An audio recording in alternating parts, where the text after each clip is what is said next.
Hey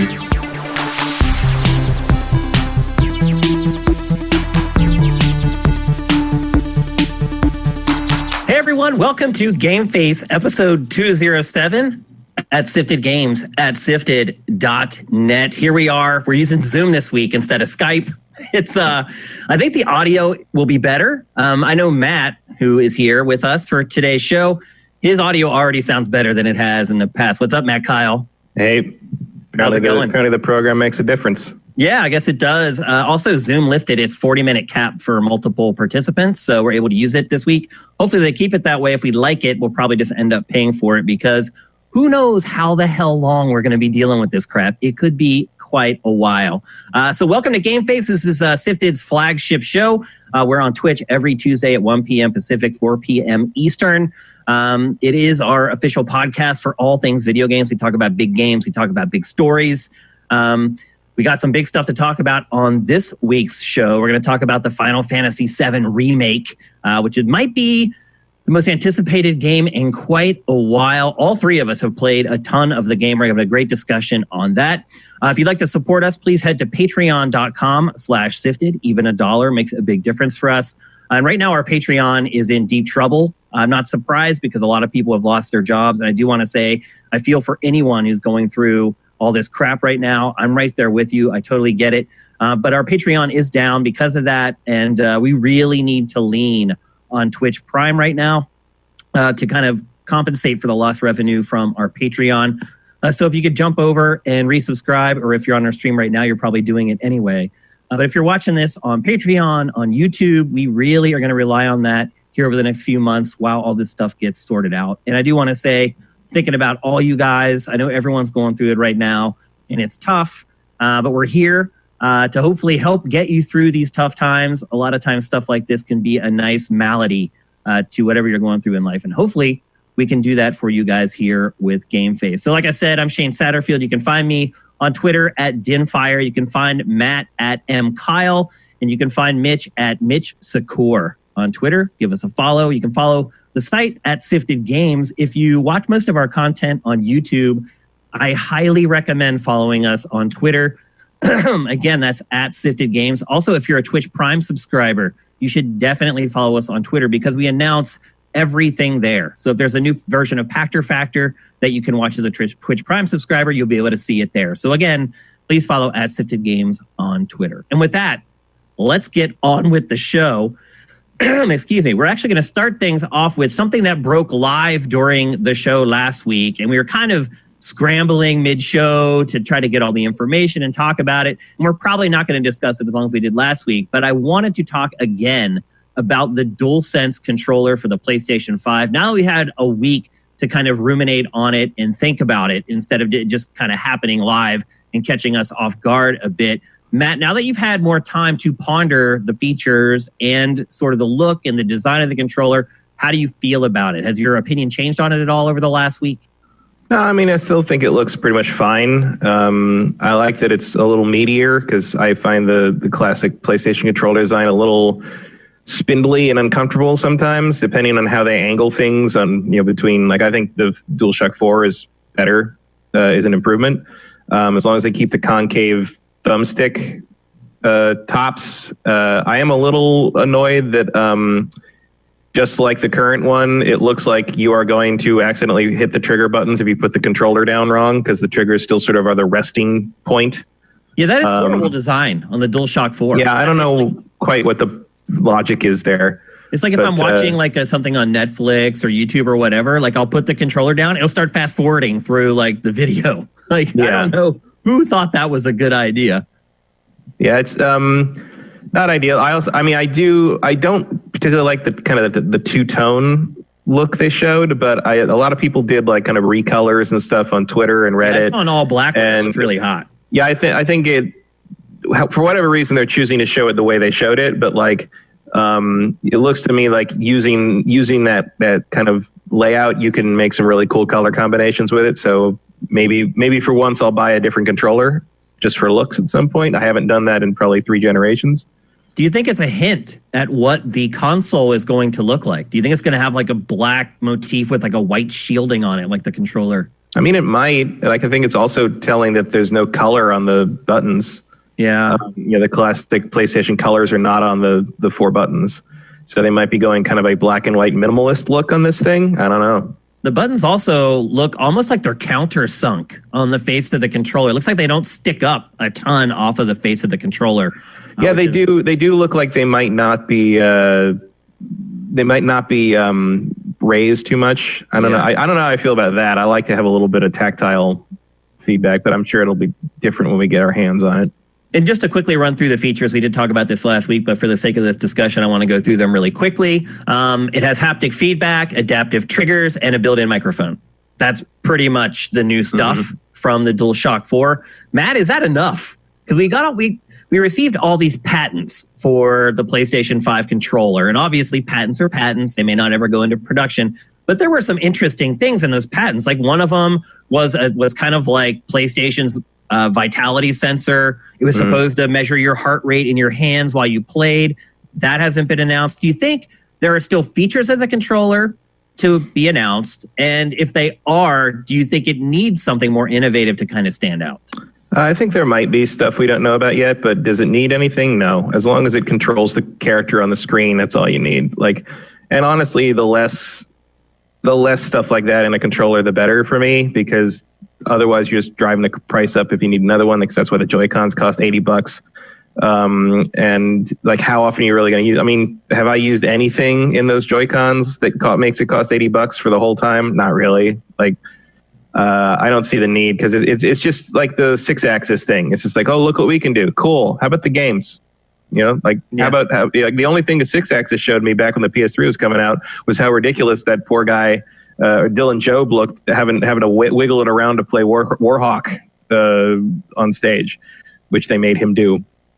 I believe they implemented that in like 9 days. That control scheme on that thing. I mean, they have motion controls on the DualShock 4 as well. I think it's more important. Think they'll get rid of those completely, or do you think they'll need them for backwards compatibility? I think they'll keep them. I think they'll keep them for that, and also because like gyro aiming, I think is going to become more of an option moving forward. I don't use it, but a lot of people seem to like it, so it makes sense to incorporate it.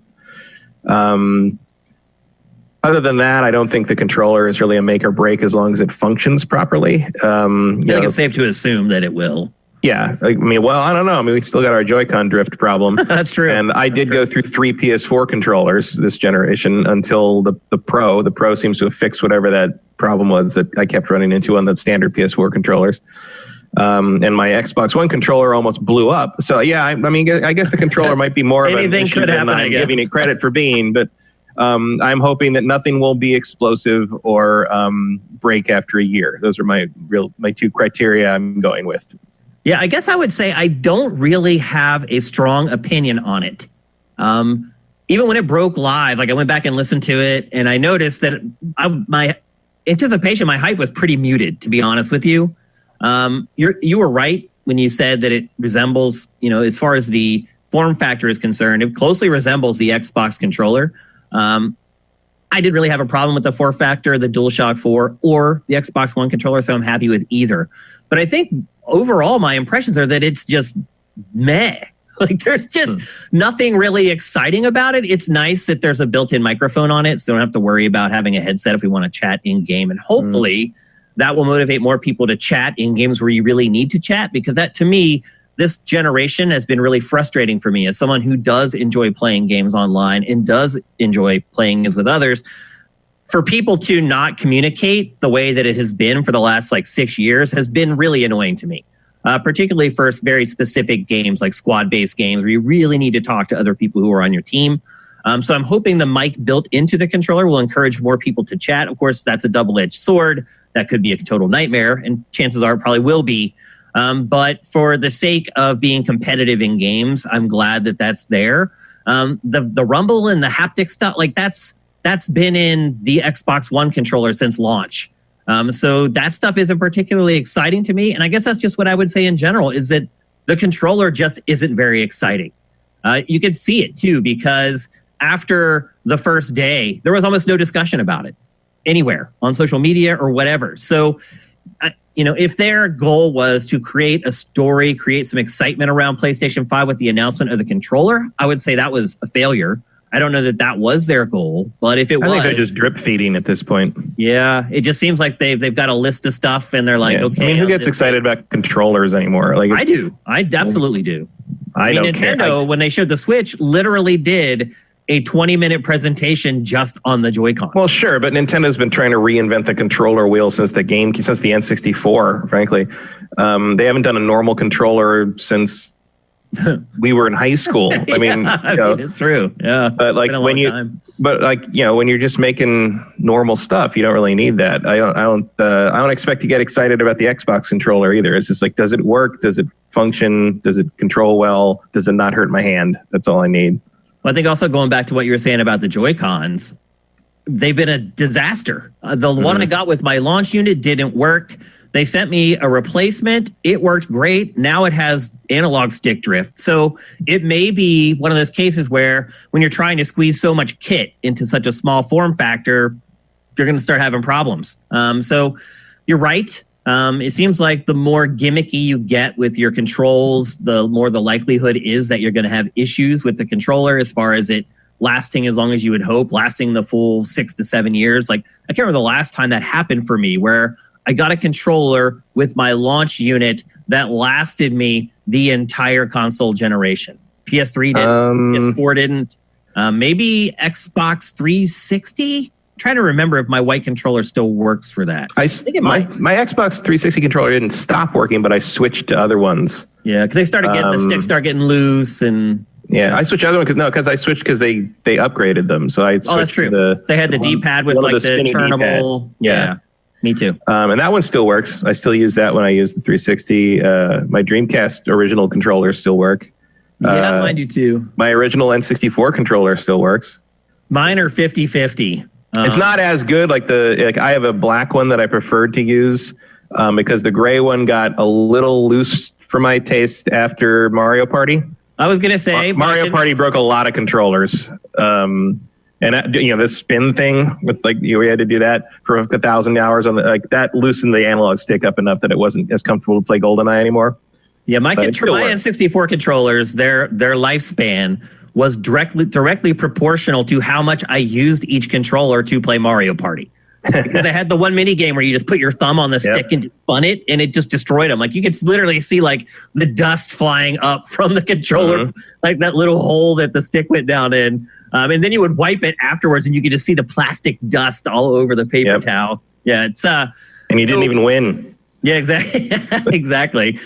So look, I do hear you, Matt. Like, you're right. Like, I think most people are like you, and they just want a reliable, durable controller that's going to work across a variety of genres. I am kind of an outlier in that I do at least secretly hope that there's something innovative or new in each new controller. And in that respect, I am definitely disappointed with the DualSense, but it looks like a solid controller. I'm 100% okay with the looks. I think you're right. The two-tone is going to be able to allow them to create some really cool color combinations and a lot of limited edition controllers that they can ship with limited edition consoles. I see the method behind the madness completely. And I think ultimately you're going to be able to get an all-black controller or an all-white controller where both pieces are just the same color. So it won't surprise me if they do something like Xbox has now, where you design your own and ship it like to a you. Design that kind of lab thing. type thing. It really looks like they made it with that in mind. Yep, I'd agree with that. So, Mitch, any last comments on the DualSense controller before we move on?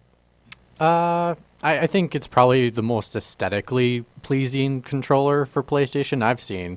It definitely has that feel. Something else I've noticed about it, it also kind of has that V shape a little bit in different areas of the controller. The one that we've seen in the dev kits. Yeah, so that we've seen in the dev kits, but also it is the PlayStation 5. So I wonder if, the V is going to take a big aesthetic tone to how this console is going to look like for this next one.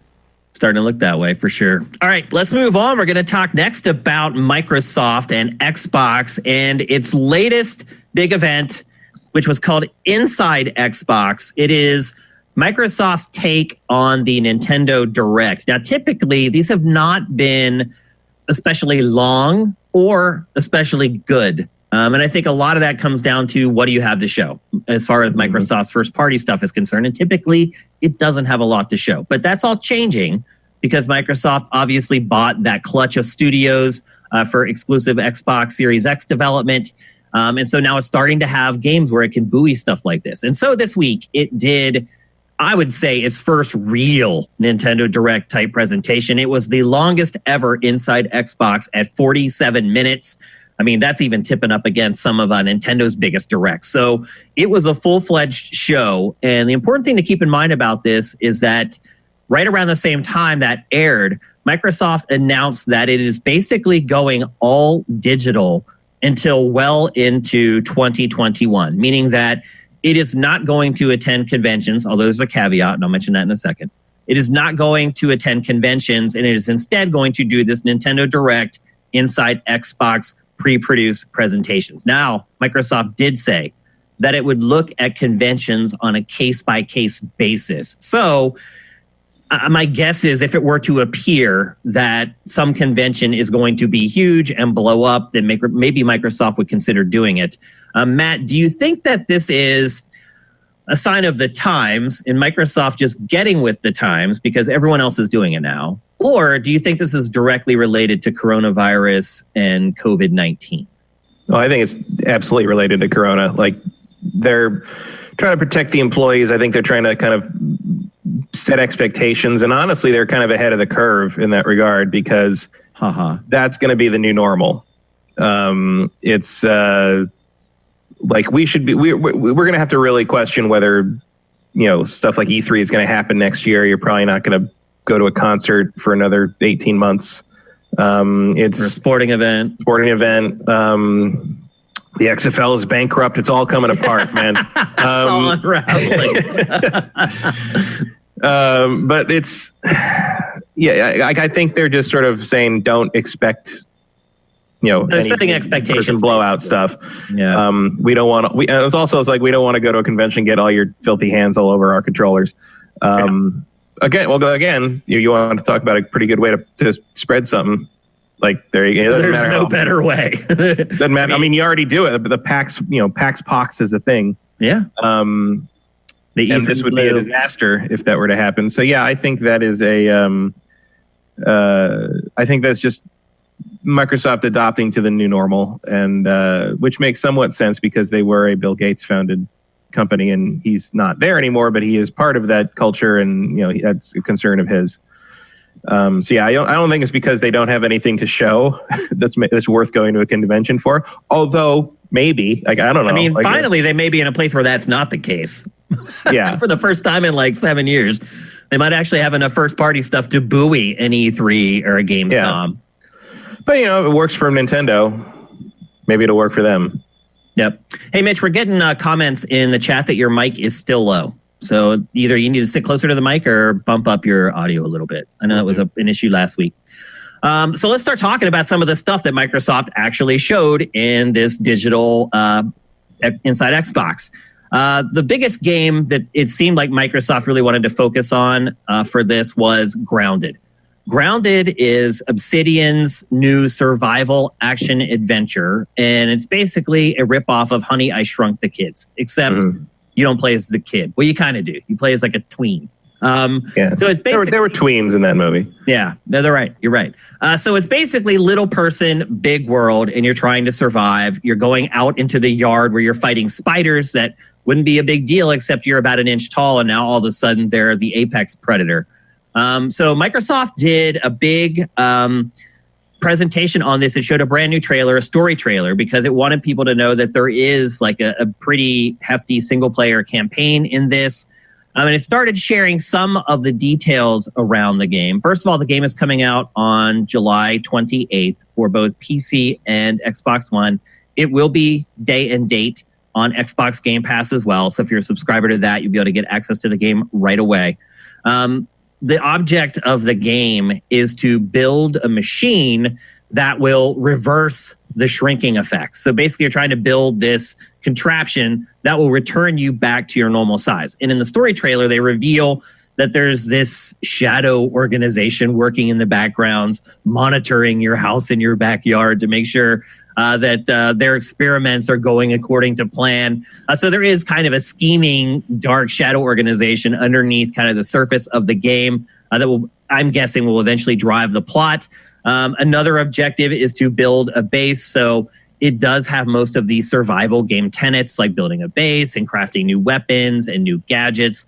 It's the equivalent of like survive at first, then build the base, then build the rocket that gets you off the planet. That's essentially what that is. It is. It's the same survival formula, or build the boat that gets you off the island or whatever. It's just basically a cut and paste from a lot of the survival games. But I would say the little person, big world aesthetic at least gives it a bit. The hook is the setting. Yeah.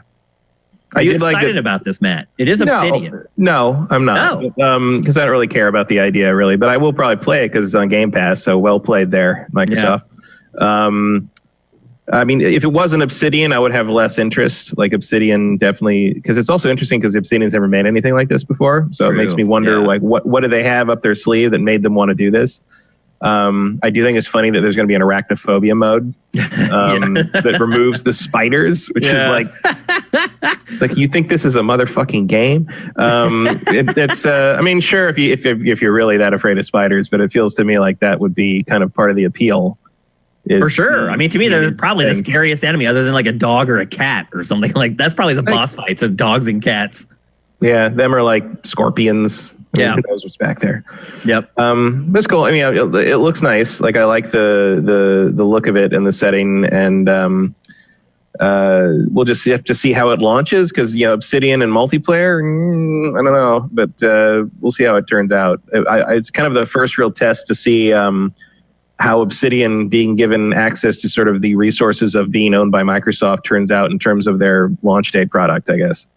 Yep. And you're right. That's kind of the big litmus test I want to see here is now that one of these studios has come under Microsoft's wing, how much do their games improve with those resources, with those libraries, with thousands of people who are working on the same engine, just having the resources to QA your games. That's been a big problem for Obsidian in the past is a lot of times it ships games that are half broken or busted or has game-stopping bugs. To me, that should be the most immediate upgrade to Obsidian's games is that they should come out a lot cleaner than they typically do, which to me, for as far as Obsidian is concerned, is huge. So I think this is probably going to be the first game. We've already seen a couple other smaller projects from like Ninja Theory with Bleeding Edge. Like you could tell that game had been basically done before they were even purchased by Microsoft. So that was Outer Worlds turned out pretty well, but I think that was mostly done before the transition. Yeah, so I think Grounded will be the first kind of test to really see what that financial and intellectual muscle from Microsoft can impart upon a gaming project. So I'm pretty excited to see it. Well, did they state that this project was done after they made their last game? Like they started this project after you can just look at the game and tell that it was done. You can't build a game like that in like 4 months. Obviously this game has been in development for quite a while. Obsidian probably shopped it around to another publisher or two, maybe couldn't get anyone to sign on, and then Microsoft buys them and they're like, hey, we've had this kicking around here. We've been working on it for a while. And Microsoft's like, well, we'd like to see a return on our investment as quickly as possible. So let's get that going and let's polish it up and get it ready. Why wouldn't you then compare it to be an exact comparison to something like Bleeding Edge? That game was... I just explained that. It sounded like you were saying that. I literally used Bleeding Edge as the example. Well, I know you said Bleeding Edge, but it sounded as if you weren't really comparing it as this is the same kind of test that Ninja Theory is going through right now. No, I explained why, because that game was already done by the time Microsoft purchased them. Microsoft didn't have an opportunity to make it better. on my end that you weren't saying that. You were just saying that, hey... It's exactly what I said. Okay. Yeah, that was my point. Is that Bleeding Edge is not an example that we can look to, and Grounded is, because Bleeding Edge was done by the time Microsoft purchased Ninja Theory. Yeah, Bleeding Edge was just nobody wanted it. Yeah. And I think you see why now. Yeah, I can't fault anyone's judgment on that one. The crazy thing about content is content. The crazy thing about that game is no one's covering it. I think we have curated one review for Bleeding Edge. One. So all the major outlets have not been covering it. Has it officially released? Yeah. Oh, yeah. It's out. Yep. Yeah, it's been out for like a week now. And like obviously there's some other big games that people are covering, but these big outlets, that doesn't stop them. They have plenty of people to cover everything. So I think it's just a choice. They probably looked at the traffic around the game and have decided that it's just not worth bumping it up in queue, and they're doing other stuff. So next up, Gears Tactics. It's gold. It is 100% ready for launch. It is coming April 28th. We got the launch trailer yesterday, 2 weeks before launch, which is weird. But that game, they focused on that a good bit too. And that game is looking really, really good, man. Like, yeah. It's like, I know it's a dumb reference, but I keep like, every time I see stuff from Gears Tactics, I keep thinking about John Hammond and Jurassic Park with the spared no expense line. It's just like they really went all out on this thing that you would have thought would have been kind of a one-off, hey, we'll just throw this thing out here because we thought of it sort of idea. But they are AAA-ing the shit out of this thing. Oh, man. I mean, it looks like a legit Gears game. I mean, it really looks like you could like jump in third person and just play it. Right. Yeah. I mean, the production values are that good. The cinematics are incredible. If a lot of people, there's a lot of people out there who've heard about XCOM, people like us talking about how much we love it and how great it is, who maybe have still kind of recoiled from it. Maybe they looked at the aesthetics around that franchise and weren't fans of it.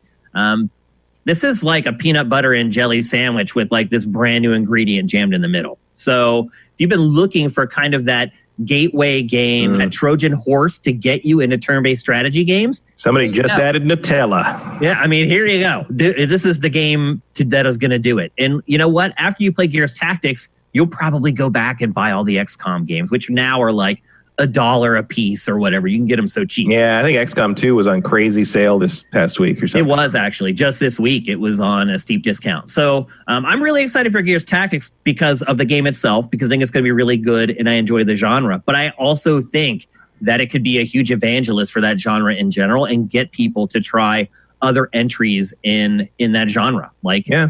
So it could be an important game more than people realize in the industry in general. At least I think. And if you are not super into the Gears idea, but you do want to play a game like that and you haven't played Silent Storm, get yourself on GOG and pick up Silent Storm because that one's a lot of fun.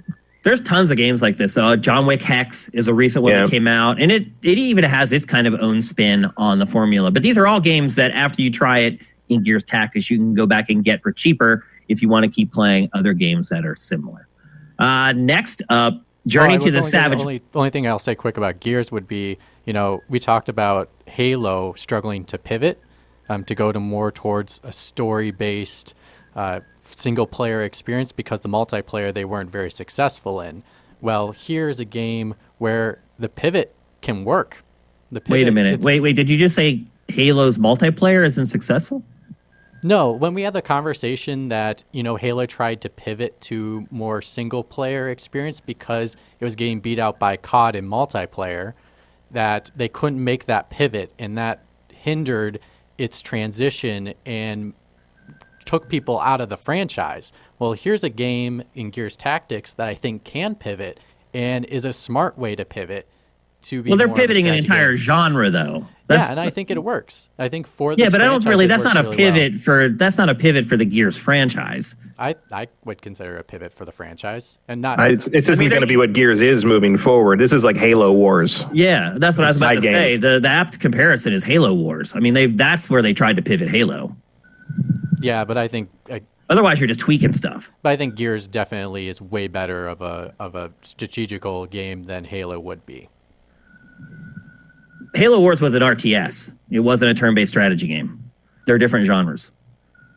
Even so, I mean, I know they're not the same. Let's move on. Yeah, but we can move on. Next up, Journey to the Savage Planet has DLC coming called Hot Garbage. It might be the best name for DLC ever. Have you gone back and played this game at all, Matt, since we talked about it on the show? Yeah, I played a bit of it. I didn't finish it, but I got about halfway through it. I liked it. I burned out on it. I didn't finish it either. I maybe got halfway. Yeah, I like explore alien planet stuff, and it was fun. But there's some of these crafting games just like hit a point where I'm like, all right, I get it. Like I don't need to hunt around for 14 more foozles in the hopes that I can build the what's-your-magigig thing. I'm hitting that point with Animal Crossing too. But I hit it fast. Well, you don't want to know how many hours I have in Animal Crossing right now. I do want to know. What are you talking about? 95. Oh my God, man. For someone who says they hate Animal Crossing. I just had no use for it until I was trapped in my house for 4 weeks. Here's the irony. I've played every Animal Crossing for too many hours. I think I've literally played this one for like 6 hours. I just have no interest. I don't care. I don't care about growing new trees anymore. I don't care about getting a new texture for the floor of my house. I don't really either, but I have nothing else to care about. So. I am growing giant gardens of flowers, trying to get black roses right now. That's what I'm doing. That's my life. Fair enough. So the new DLC for Journey to the Savage Planet, like I said, is called Hot Garbage. It actually comes out tomorrow. It's a big chunk. Well done on Microsoft, like having all this stuff like right on deck, whereas like Sony's just like, yeah, we don't know when we're giving you these games. Like, just wait. Yeah. Yep. And so the DLC launches tomorrow. It has an entirely new planet. And if you remember, that was like one of the big things about the base game is, at least for me, that was definitely my complaint. Was like one of my problems was I knew I was never getting off that planet. Yep. And it's a beach style planet with like beaches and an ocean and shores. You got my attention. Yeah. I didn't actually see that part. I saw the gear stuff. I saw the grounded stuff. I did not see this part. Yep. So that's a pretty big deal. Again, coming out tomorrow. Now we'll start to get some of the smaller stuff. The Last Campfire from Hello Games, Matt. They finally showed gameplay for that. There's a name I've not heard in a long time. Yeah, well, because they've been so busy trying to get their other game into shape, and now they're pretty much done with that. This game was actually they just threw another mech into the damn thing last week out of nowhere. Like, Hello Games is a bunch of madmen and women. They are. This game was actually announced back in 2018, I believe, at the Game Awards. I think it was. Yeah, that sounds right. And we hadn't really seen anything for quite a long time. They had put out 2 short trailers that just were kind of like looks at the aesthetics of the game. And then in this event, they released the first gameplay of it. And it's it's supposed to be more like a Pixar short kind of idea, right? It's not like a full-fledged game. It's more like, hey, we're going to let our people sort of like go off on a tangent here and see what we get. Sort of thing. It appears to be tracking towards like a Flower type game, more of an experience than something with objectives and deaths and things like that, which I think they would be great at making. So I'm pretty excited for that. No release date yet, but it does appear to be coming to pretty much every platform. So it was a little weird that it was featured here on Inside Xbox, but I guess we're just trying to get the word out there that it's also coming to Xbox One. Next up, Forza Street. They announced a release date for that. That's coming out May 5th. Forza Street is not a console game. It is a mobile take on Forza, which is weird because a lot of racing franchises, when they do like an arcade style spin-off, they'll call it whatever Street. Remember, EA had its big label where all its arcade takes on its sports games were called NFL Street, NBA Street. So typically that denotes this is more of a casual arcade style take, but that's what Forza Horizon is already. So it is coming out on mobile. It looks really hot. I mean, I'm not in the studio, but I'm assuming you guys are watching the trailer for it right now. It looks legit. Like, it looks like a Forza Horizon game. There's a bunch of betas going on over the next couple of weeks. If you want to go on Sifted and go to that game page and then click on early access, you can get some information about that. But then it launches in full on May 5th. Matt, it's already on PC, I think.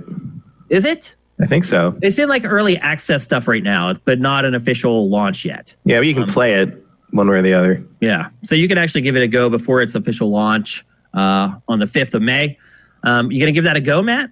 I know we both love this franchise, but is it enough for us to try a mobile racing game? I don't know. I mean, I've hit the point where I'm kind of okay just waiting for Horizon. Yeah. Yeah. Like I don't even know if I'd bother with like the straight motorsport entry that is inevitably going to launch with the new system. Like I just don't know if I need to do that anymore. Some genres work great in mobile. To me, driving games, not one of them. I've never played a racing game. I don't think that translates. No, it just doesn't. Yeah, I need a stick or a D-pad to play those games on screen controls for racing games. I've never played one that I felt controlled as well as using a stick. Now, I'm sure there maybe is a game out there that controls that well. It'd be great if somebody left that in the comments so I could check it out. I've just tried a ton of mobile racing games, and they've all played like crap to me. So not that excited for it, but I know it's a pretty big franchise, so I wanted to get it on people's radar. And then the final announcement was very minor. Microsoft just said that it has made some tweaks to Game Bar, which is the game streaming overlay in Windows. I'm guessing nobody uses that because there's so many other ways to stream on a PC. Obviously, you can use Twitch or Mixer even. So I don't know how much functionality most people are going to get out of that. You can use Shadow Play, NVIDIA to stream. So I won't use it, but it's good to know that Microsoft is updating its kind of lesser known products kind of behind the scenes. So Matt, what do you think about the event in general? Are you impressed with what was shown and announced? Do you think it was good enough to have an event like this? I mean, it's what they had. Obviously, there's nothing that's burning the house down or anything, but like it's fine. It's as solid as maybe I would say Sony's first attempt last year. And I'm sure there will be more stuff to show as the newly bought developers kind of spool up and get their stuff done. I like that so much of it is like, oh, it's out this month or next month or very soon. You know, like there's nothing shown past midsummer really. So I like the immediacy of it. That's also one of the things that Nintendo uses to its advantage is they usually show stuff that's pretty soon, maybe a couple teases of like later in the year, but like in general, the Nintendo Directs focus on the immediate future, which I think is a positive way to go about it. So it's a good start. Yeah, I think it's auspicious, meaning it's a good sign of things to come. Mm-hmm. Like when I first heard the all digital stuff coming from Microsoft, I was kind of pissed off. I was like, wow, one of the last big boys who was going to every convention is gone. Then I watched Inside Xbox and I was like, okay, I'll be okay. I think as long as they keep doing these and they're of this quality and of this breadth and of this length, I think I'll be okay with them kind of going the direct route. It was well produced, you know, as far as like how it was cut together. There were a lot of people sheltering in place. It's just really bizarre to see all content with webcams now. There's also a fair number of XG4 people working on that. Yeah. So. Yep. So that's why it was well produced. It was our people. You're absolutely right. That's exactly why. Well, and so also there you go. Can say that this one relates very much to like Sony's first State of Play.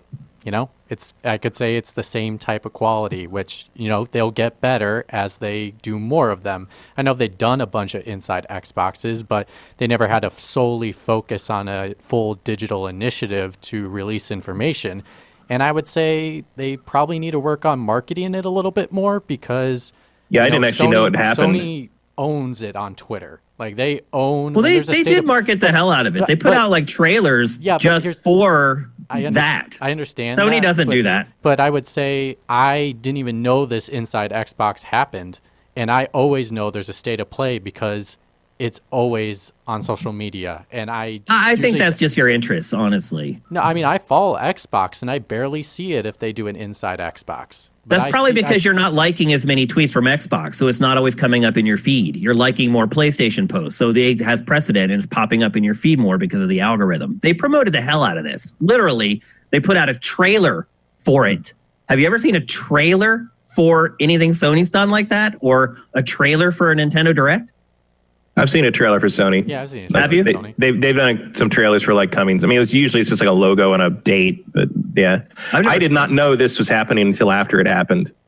I saw it on Sifted. I saw people posting. I saw people I know who had done segments in it post like, "Hey, my thing happened," and I was like, "Oh, I guess that happened." So I saw that. I didn't see the whole thing. I just saw pieces of it as people posted the individual stuff. Accidentally, though, Mitch did bring up a good point, though, and that is for the last 6 or 7 years, most people have been liking and commenting on PlayStation content.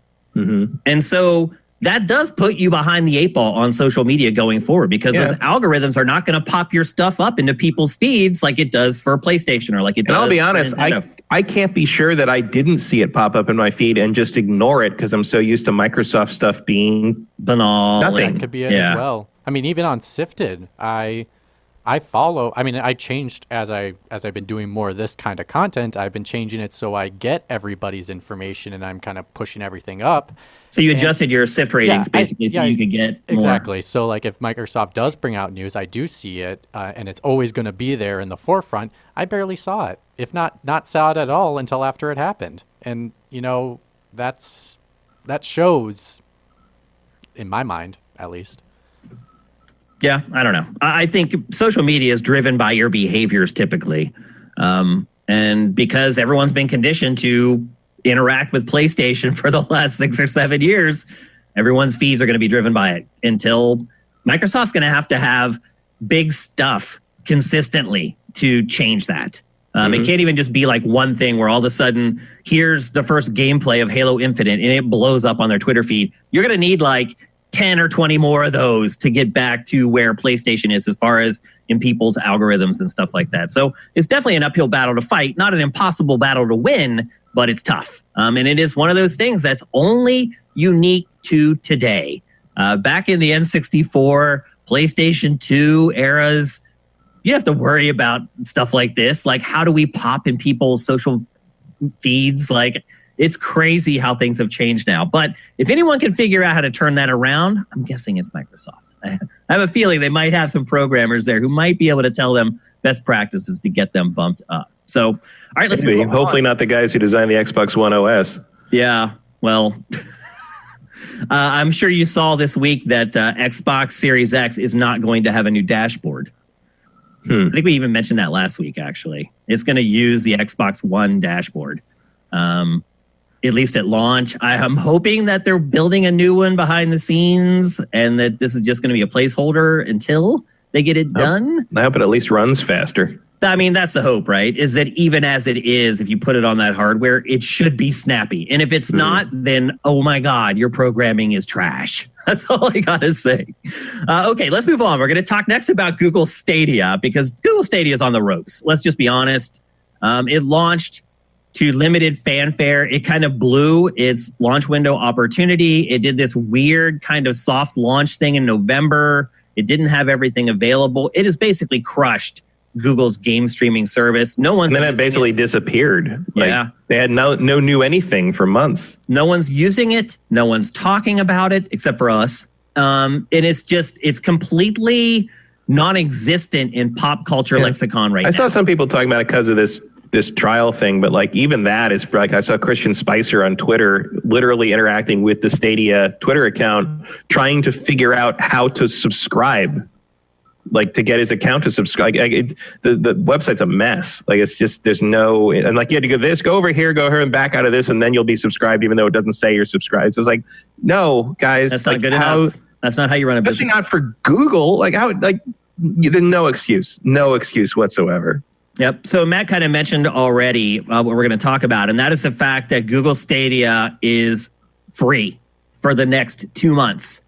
So you can get the Stadia Pro subscription, which is $10 a month. So it's basically a $20 deal. The good news is if you buy any games while you're on that trial and then you decide not to pay when the 2 months is up, you can still keep and play those games on Stadia going forward if you let your subscription expire. Now, Stadia has said that it's done this because of the coronavirus outbreak. Do you believe that, Matt? I mean, it's a pretty good story, isn't it? Right. Cool story, bro. Like, I feel like if you had things together, like you would have already been ready to roll that out by virus or no virus. I mean, they've had 2 months since the virus started. And I still feel like, I don't know, it just feels like they don't know where they're going with this. And it feels very scattered. The website wasn't ready for it in a lot of ways in terms of like user interface. And they still have nothing new. Okay, you got your free trial, but it's just like you get a bunch of basically shovelware. If you want to play the real games, you still got to pay $60 for these things. Well, that's another thing. Literally nothing. That is another thing that they just announced today is that 9 of its AAA games are steeply discounted during the 2-month period. So it's like at least 30% off on pretty much every big AAA game that's on Stadia. And again, or I could just buy them for almost the same discount elsewhere and own them. You probably could. Yeah. But again, if you do buy them, you'll have access to them even if your subscription lapses. Well, and I think the other thing that probably is not so great right now, if you think about it, like the internet's not excellent right now. You're it's awful here. You're streaming it. Surprised that like, you can get HD out of my Zoom, to be honest. So it's like you have to stream this. And so at least the one thing they're trying to do is say, hey, you can have this game later after the trial ends, so that maybe once the coronavirus passes, the internet becomes a lot more stable, you can actually play it. But right now, when you can play it, it's not going to be that great. It's not a great sales pitch at the moment to be able to do it. I could never play Stadia here. No way. I mean, it literally, like uploading a YouTube video from here now after the outbreak, like it could be like half a gig and it'll take an hour. It's insane. Like some of my upload speeds are like a meg a second, if I'm lucky. So I've been having all kinds of problems here. I could never play Stadia here. Yeah, sending video files to each other. It takes forever. Yeah, it does, because everyone's internet sucks unless you live in some rural area. Like my mom, she's fine. Like her internet hasn't changed at all. Mine's still fine. She lives in Carlisle, PA. I think a lot of it has to do with MDUs, multi-dwelling units. Like I live in an apartment complex. So we have that one big pipe coming into our apartment complex, and then it's split out amongst like 300 apartments. And everybody's home. And everybody's home all the time. And at night, it's almost unusable. Yeah, because mine hasn't changed at all, really. Yep. Like if I stream Netflix at night, I get like 480p video a lot of the time. It's awful. But there's nothing I can do. You know, I called not in that situation. Yeah, I called the company and they're like, we're aware of it, but there might not be anything they can do just because cable does split the bandwidth. Like, you know, they're built to handle not everyone doing it at the same time. Yep. They could have spent money on infrastructure is what they could have done. But, you know, they'll just get bailed out by taxpayers. That's not how you maximize profit, Shane. Exactly. Yeah, the taxpayers will just bail them out. So why would they? Yeah, but I think if they did this idea at launch, I think it would definitely be more different because the internet's a little bit more stable. It's a great way to get someone into the system. And they were greedy at launch. And yeah, they were. Absolutely. They wanted you to pay $129, I think it was, $129 to have a controller. And I'll admit, I mean, I was going to try it out and I did shill. And then I changed my mind after a day going, I don't need this. Like, I need to try it first before I'm ever going to buy something like this. And well, the controller still, if you want to stream to your TV through Chromecast, you still need their controller. Mm-hmm. Yeah, they won't work with other controllers. Yep, exactly. And I have a Chromecast, so I mean, I already had the Ultra, and I was already set. If I was just gonna download Stadia, I could use it for a bunch of things. But that controller's $70. Yeah, it's too much of a price for something that is extremely unproven in this market right now. Do you guys think this is going to have any impact on Stadia whatsoever, either positive or negative? Probably not. Me either. I mean, it remains, as I've said before, a solution in search of a problem. There just aren't enough games. That's the bottom line. Since it launched, they have struggled to bring any new games online. And the ones I wish I could just like set a setting on like their email list or whatever. Just be like, when Jade Raymond's game comes out, you let me know. But until then, go away. I mean, let's be honest. That game may never come out, Matt. It's not even just her game. She's actually the head of all the studios there. So she's developing multiple games at once. I understand what you're saying, though. She is developing one very specific product that people are excited about. Tell me when something she had her hands on comes out for me to play and I can't play it anywhere else. Like, and it may be like that game isn't done for 2 or 3 years. And I don't know if Stadia is going to last that long. Yeah. Like, Google's not afraid to pull the plug on stuff. It's not. Sure. Even projects that it has spent literally billions of dollars on. So, and especially in what we're going to witness in the economy for the next 8 months. And in conjunction with what Mitch mentioned about, the internet infrastructure being crap and people not being able to get a good experience from it. Are you guys ready to say it's doomed yet?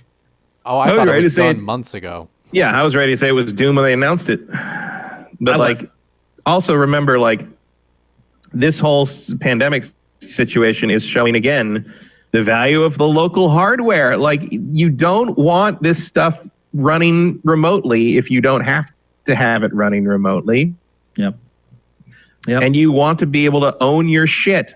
Because if this thing goes down, your internet doesn't work properly anymore, you're not fast enough to stream. That's $60 you spent on Assassin's Creed Odyssey. Sorry, can't play it. At least on Steam or Anything else, I could download it and play it offline, but that's you're taking away one of the key advantages. And there's proof in the pudding right now. People have to buy digital games now. And some people, and I know a bunch of people that aren't willing to shill it up. They want that physical copy still. And yes, it has improved some numbers in regards to how many digital versions are they selling compared to the past. But once this is all over, I'm going back to physical.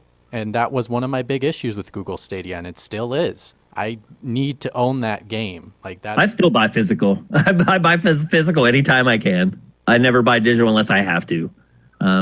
But, physical games aren't like they used to be now. I mean, they're just a key. You still generally need an internet connection to play a physical game anymore. So it's not even like there's that much of an advantage. You can resell it if you want to, but even the value of reselling games aren't what they used to be. So I don't know what a clear path is for Stadia at this point. I mean, to me, the service should just be free at 1080p and then $10 a month for 4K. To me, that's the only way it even has a chance at this point. Well, also you need to adapt the Netflix model.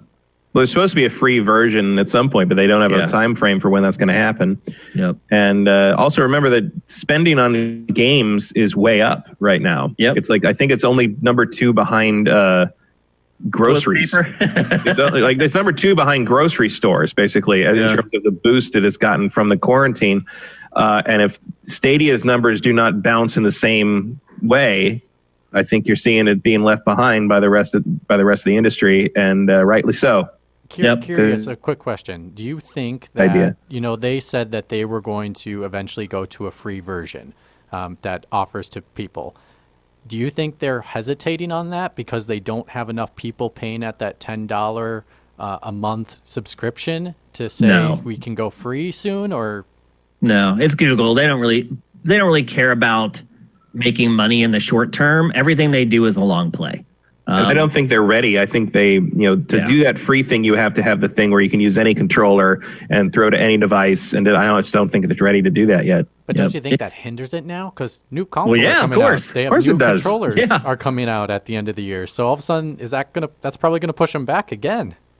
I don't know about that. I mean, it won't matter. Yeah, that is such a tiny drop in the bucket of all the other problems they have that I'm sure it's The problem isn't them getting each controller to work; it's getting any controller to work. Once they accomplish that, then all the other controllers, they'll be able to figure that out immediately. So they just don't have the underpinnings available yet for them to have the service available the way that they had marketed it from the beginning. And maybe that's part of it too, is bait and switch. People maybe watched the stuff about Stadia. They're like, oh, this looks great. And then they went and tried it and they're like, this isn't what they talked about. So yeah, it is not looking good. Like I mean, they got Cyberpunk coming. I mean, is that a saving grace though, when it's available for everything? Not really. It's a Me Too thing. So yeah, I'm really struggling to see a path to success for Google Stadia at this point. I just can't see it. If it was a timed exclusive, I would totally say yes. Oh yeah, even if they had it for a month. Yeah, exactly. It doesn't have to be very long. It could make a difference. Even a week.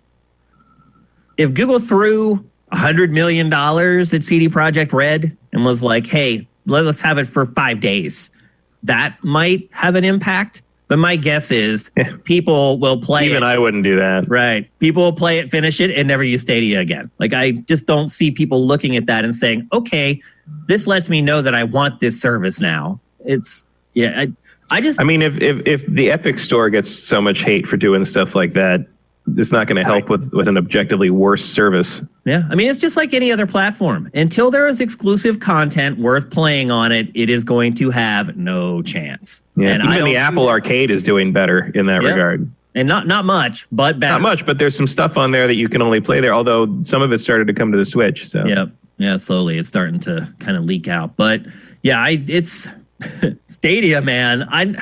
It's hard for me to fathom how a company as big as Google could botch something so badly. Google botches stuff all the time. They just don't talk about it. I mean, Google Glass was a massive failure too. We just don't think about it anymore because it's so irrelevant. Well, only like one person I knew had Remember how big that was with the test on that? Yeah. I mean, Jeremy did, but I knew a few people, but Jeremy was the biggest believer. But for a while there, you go to any gaming event, at least it's like 6 or 7 people were running around with that thing. Yeah. And now no one even talks about it. Yeah. I don't know. Do they even support it still? Probably not. No. Of course not. It was fun. I mean, I remember Jeremy let me use his, and he showed me a couple things, and he's like, "Oh, you did the Google smile." Because when you see it work the first time, you get that big tech nerd grin on your face. Yeah. And then you're like, "Yeah, but I saw it and I'm done." Then you start thinking about it, and you're like, "What am I actually going to use this for?" Yeah. Until you incorporate that tech into a contact lens, I'm not going to wear a weird little extra thing on my face like that. And that is one thing I would say is that when you deal with companies like Google, you're going to have a lot of failed experiments because they have a lot of money. And they're pushing the envelope. They're trying to uncover and discover new stuff or just new ways to do existing things. And they're throwing a lot of stuff at the wall. Yeah. And most of it doesn't stick. That Google Graveyard website has hundreds and hundreds of things. Yep. Google Wave. You remember Google Wave? Yeah. No one remembers what. I don't even really know what that was. It was some kind of social media sharing thing or something. I don't know. I don't know either. Part of their problem is the inability to name things well. Yeah. What is Google Wave? What does that tell me? Nothing. Yeah, they're Google Glass kind of makes Facebook. sense. Google Stadia, nothing. Tells me nothing. It sounds like their competitive video meeting app, frankly. It does. Actually, you're right. That's exactly what it sounds like. It sounds like their version of Zoom. Yeah, it does. It's crazy to think about. All right, let's move on. We're going to talk next about the ESRB. We hardly ever talk about the ESRB unless it does something bad. This is a rare exception, though, where we're going to discuss the ESRB because it did something good. This week, the ESRB announced that going forward, there is a new designation on game box art for loot boxes. Now, here's a little bit of the rub. They're not called loot boxes or anything even close to that on the box. It's called interactive element. I would hope there's an interactive element in my video game, yeah. It's like, what? Who came up with that idea? But that's what it is. You'll see it on the box. It'll say interactive element if there are loot boxes in the game. It will be assigned to any game. Why don't you say in-game purchases like all the digital stuff says? They already have that. That's different, Matt. That's separate. So that just lets you know that you can buy stuff. So that tells parents hey, if my kid plays this game and I'm not watching him and the credit card is on the console or whatever, my kid could run up a crazy bill. That's what the in-game purchases designation was for. This one denotes specifically, it's assigned to any title with in-game offers to spend real money on something when players won't know exactly what they'll receive for their money. So if there's how do you boil that down to interactive element? I don't either. Even as someone who doesn't really consider that to be gambling, just more like trading card stuff, that doesn't describe that at all. Also loot boxes aren't interactive any more than any other purchase. That's not a thing. Well, something actually, you hit a button and something happens on the screen. There's an animation and then you get your stuff. I hit a button on the buy thing and there's an animation and I download it. I don't see, there's not any appreciable difference there. Here's the thing about the ESRB. It should be something like randomized purchases or the idea of random or luck driven should be in there somewhere. Luck should be in there. Exactly. Here's the thing about the ESRB though. It was created specifically to avoid issues with government. How about this? Non-skill based transactions. That's good. Is this bullshit enough? Well, I think the problem is for us, we understand what that means. This is for the parents. Yeah, but even I don't understand what interactive element means. And I agree 100%. I think this is a horrible explanation for a parent to go up to a video game and understand what the heck does that mean. I don't think it helps. I mean, if the government thinks it solves the problem, great. But at the moment, I don't think it solves the problem. Well, here's the reason why they've named it that is because they want to draw as little attention to it as possible. So they're walking the line between doing something so the U.S. government or any other government doesn't get involved, but doing something in a way where it doesn't stand out as a red flag. Because if it did say luck-based or casino-like or any stuff like that, then it makes the industry look bad. So the ESRB is in the middle of the industry and government, and it's trying to play it both ways. And I think that's why you have this verbiage being used as the new descriptor for the ESRB, and instead of something that is actually descriptive. Man, I wish I could have been like a fly on a wall in that meeting.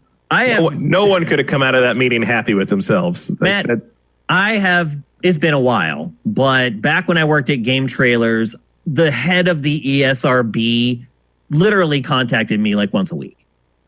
It was an older woman who ran the ESRB, and they were doing all these, they would randomly check websites. Like, I don't know, they probably don't do ours because ours isn't big enough, but like at Game Trailers, once a month we got audited. And they would go and they would look for a random 30 games. I don't know how they decided what the 30 games were, but they had a list of 30 Probably games. randomly. I guess. I don't know how you do that. But they take that list and they would go and look at our game pages and they would say, okay, do you have the rating and do you have the descriptors? And then at the end of the month, we would get a report showing not just our grade, but the grade of every other website, IGN, GameSpot, all the other websites. You could see how every website did in this report. So I was in contact with her constantly. And I will say this, she was aloof, didn't really understand the industry very well. It was kind of one of those people who fell into a job at a certain point and then just kind of grew into the job over time. But she would talk all the time about like what the ESRB's goals were and what their missions were and how we were or were not helping them accomplish those goals. And almost all of it was, well, you know, if a senator looks at this, or if, you know, if a governor were to look at this, or if a council person were to, that's how they framed everything they did. And so I could totally see the meetings that you were talking, that meeting being a complete CF and something I would not want to be a part of at all. So I guess the question becomes, does this accomplish anything? I mean, if it accomplishes not, I guess, making sure that if a governor looks at it and doesn't draw up legislation against the game industry, I guess it does accomplish it. Because, you know, the ESRB is not there for the consumers. It's there to prevent a video game regulation body from being created, just like that was what it was created to do in the old Mortal Kombat days. Yep. When all that stuff got brought up in front of Congress and the resident of Evil Creek was brought in and all that. Yeah. And yeah, I mean, the idea is to deflect attention from, from the games and say like, oh, we have a thing there, so people know what that means. And, you know, you're hoping that the government will just sort of be like, okay, sure, if you say so. And at this point, with what is going on now, they probably will just say, you know, there are bigger fish to fry right now, believe you me. But at some point, someone, once this pandemic is over and everything's done in like 2022, someone in the government might look at one of these things and be like, what the hell is interactive element mean? Like, and then that's how it starts, you know? Yeah. And then they'll probably just have to change the verbiage and come up with something else. Just not to interrupt, but just to clarify, on the game, it's going to say in-game purchases, parentheses, includes random items, according to the ESRB's website. So the term interactive element is nowhere on the box. Well, where does interactive element go? So I don't know. You read the story on it on Sifted, it says that the designation is interactive element. I know, but they have a picture of the actual label, and underneath so you have the teen, and then next to it you have the description of why it's teen. Underneath that, it says in-game purchases. Below that, in parentheses, includes random items. There's a link in chat that Vincent provided. I'm at the ESRB website right now, actually. Right there. Ratings guide. Interactive elements. I'm looking at it right now. Well, you're looking at the picture of what the sticker looks like? Click on ratings guide from the homepage. And one of the top 4 options is interactive elements. I know, it says it as the headline for the article. And then there's like 4 paragraphs about it. And it says in-game purchases. In-game purchases includes random items, users interact, shares location, and unrestricted internet.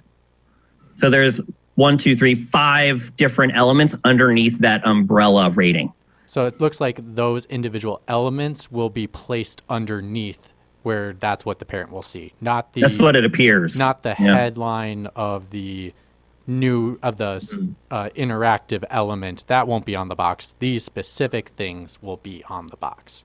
Maybe. I don't know. I guess we'll have to wait and see how they actually. Based off the sticker, that's what it looks like. Yeah, but it looks like if on the sticker on the box, it will actually not say interactive elements. I guess they're just categorizing these in-game purchases as that. That's an interesting, because I guess they didn't have a category for them before, because before they were just in-game purchases. That was the only thing that they had. Yeah, and that was like 2 years ago that they incled that. So I guess they just created a little more granularity on that. As long as it says random in it, like that's a step. That's like that probably doesn't solve the problem if you're a parent, but it probably covers the ass if you're a legislator. Exactly. That'll keep the governors away. As long as it says random in there somewhere, like that'll probably be enough to satiate. They don't care if mom and dad are happy. They just care if Gavin Newsom's happy. Exactly. Well, yeah, they just want to make sure. Well, they do want to make sure the parents aren't unhappy because they're their constituents who could then complain. But I think that they have plausible deniability as long as it has that word random. Yeah, it would at least buy them enough time to come up with a better idea. Yeah. Before you wouldn't have a thing where they'd be like, well, we're going to pass some laws about it. They're like, well, no, we had it, but we'll just make it better. And like, they're like, okay, let's see what you come up with. Like it's a stalling tactic. They're going to see if they can get away with it. And if they do for a while, cool. And if they don't, then they, have a plausible deniability excuse to sort of change it and come up with something that everybody's happy with. But if they can get away with this, they'll stick with it. Yep. That's the way it'll play out. All right, let's move on. We're going to talk next about Ghost of Tsushima. Matt, is this your most anticipated game of any game? I mean, more than Cyberpunk? Cyberpunk is probably still up. It goes back and forth. I mean, I'm probably more excited about Tsushima just because presently it appears that it will be coming out first. Yep. So I'll be able to play it sooner. It also, to me, appears to be more in your wheelhouse, if that makes sense. As far as sword-based combat. I don't know if it's more in my wheelhouse compared to sort of, but I don't know if it's in my wheelhouse compared to like a, large open world action RPG made by the Witcher people. Like that's about in my wheelhouse as you get. Although I do wish you could play it third person. I mean, it's a toss up, really. I think at this point, and the more I find out about Tsushima, the more I think it sounds like what I want. It's also funny that like one of the articles I read talked about this, or maybe it was a Reddit post or something, but they were basically like, playing as a samurai is not a new thing in video game. I'm like, yeah, but not that common, and also not like this. On how you approach the samurai. Yeah, like this is not like. I mean, samurai have been in a lot of times. Samurai is just like, okay, guy in robe with sword, dude with curved sword, yeah, pretty much. Dude with katana. That's pretty much all it takes. Yeah, but this seems to be a very different approach and a very different approach to the open world thing than what Sucker Punch has done before. Like a lot of the new information in this official PlayStation magazine, which is still a thing, preview. I was shocked. The official Xbox magazine just closed last week, by the way. Last week. Yeah. It was only being published in Europe, though, I think, at that point. It just like, everything I hear about this game sounds better to me. And it really might be the prettiest game I've ever seen.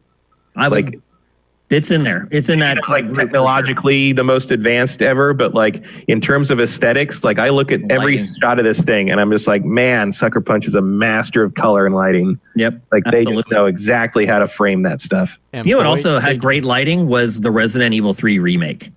He didn't play it, but the lighting in that game was amazing. Like sometimes, and they mess with it. Like you go into a room and the whole room would just be blue light. And then they just put like 3 or 4 zombies in there so you could see how the light was working. Like that game had some really, really good lighting. And you're right. Ghost of Tsushima also has amazing lighting and coloring as well. So as Matt insinuated, there was a preview of the game in official PlayStation magazine, which does still exist somehow. And literally pretty much gave us the first real details on how Ghost of Tsushima plays. We've had several trailers, and most of them have not been gameplay centric. One of the first ones showed like a sword duel, but the last couple have been like story and character centric trailers. Yeah, and I mean, there was around the Game Awards, there was like you could tell there was gameplay there, although they used cinematic angles. Yeah, but it sounds from this that like they're going real minimalist. Like there's not going to be a lot of HUD. There's not going to be waypoints showing you where to go. Like that is a big deal. Like they want you in the world using landmarks, like navigating. Yeah, they're going to force you to learn. So let's start from the beginning. The gameplay takes place on an island, Tsushima Island.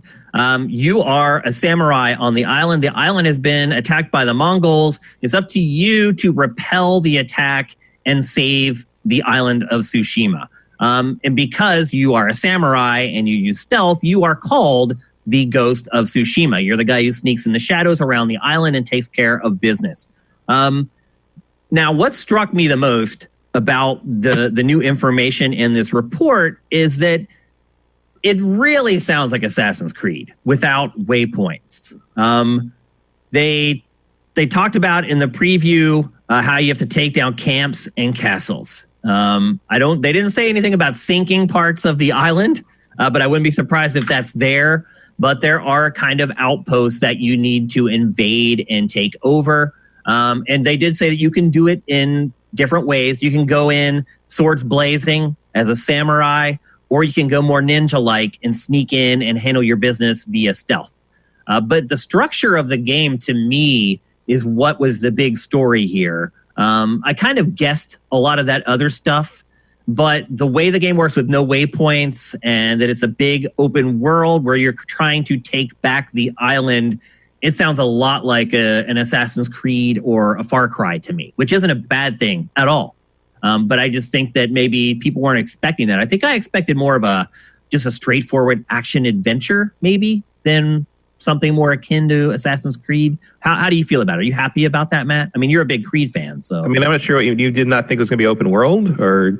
I thought it would be, but I didn't think it was going to be kind of one of these take over the territory type games the way a lot of them are. I just thought it was going to be more of a linear, like, go here, handle this task, go here, return whatever you just got to this person, get the next task, go out and complete that.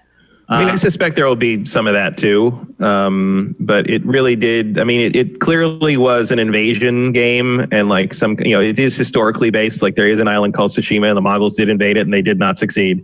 And that's and it's going to be an interesting thing in terms of like they talk about how you're going to have to forge alliances with different groups and like to determine who your allies are going to be, and some allies might freeze out other allies because they don't get along and that kind of thing.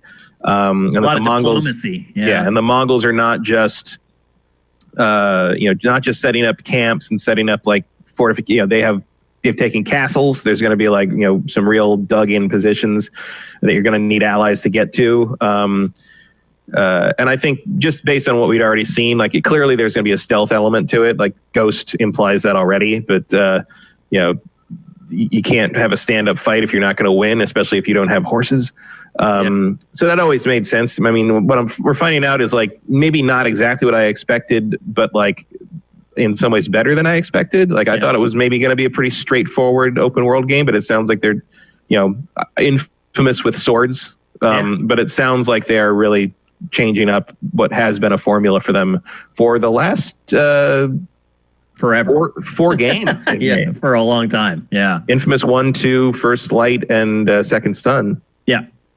I do wonder where this formula eventually goes. I haven't got to the point where I'm sick of it yet. I still enjoy pretty much all the high quality games in that genre or subgenre, if you want to call it that.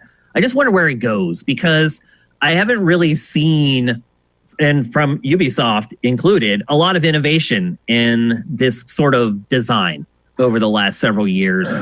Well, I think you're going to see either a leap forward or a tremendous crash and burn in Watch Dogs Legion. That's probably a good point.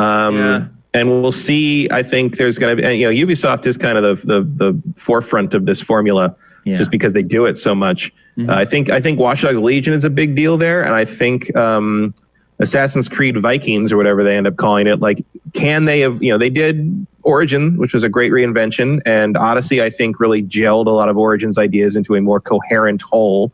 But Vikings is going to be the real test of like, can they take this and do something, keep moving it forward, or are they just going to make it, is this going to be just Odysseys with long ships, like that's going to be a real test. And also if they ever get Beyond Good and Evil 2 made, that is taking that kind of idea, that formula into a very different context.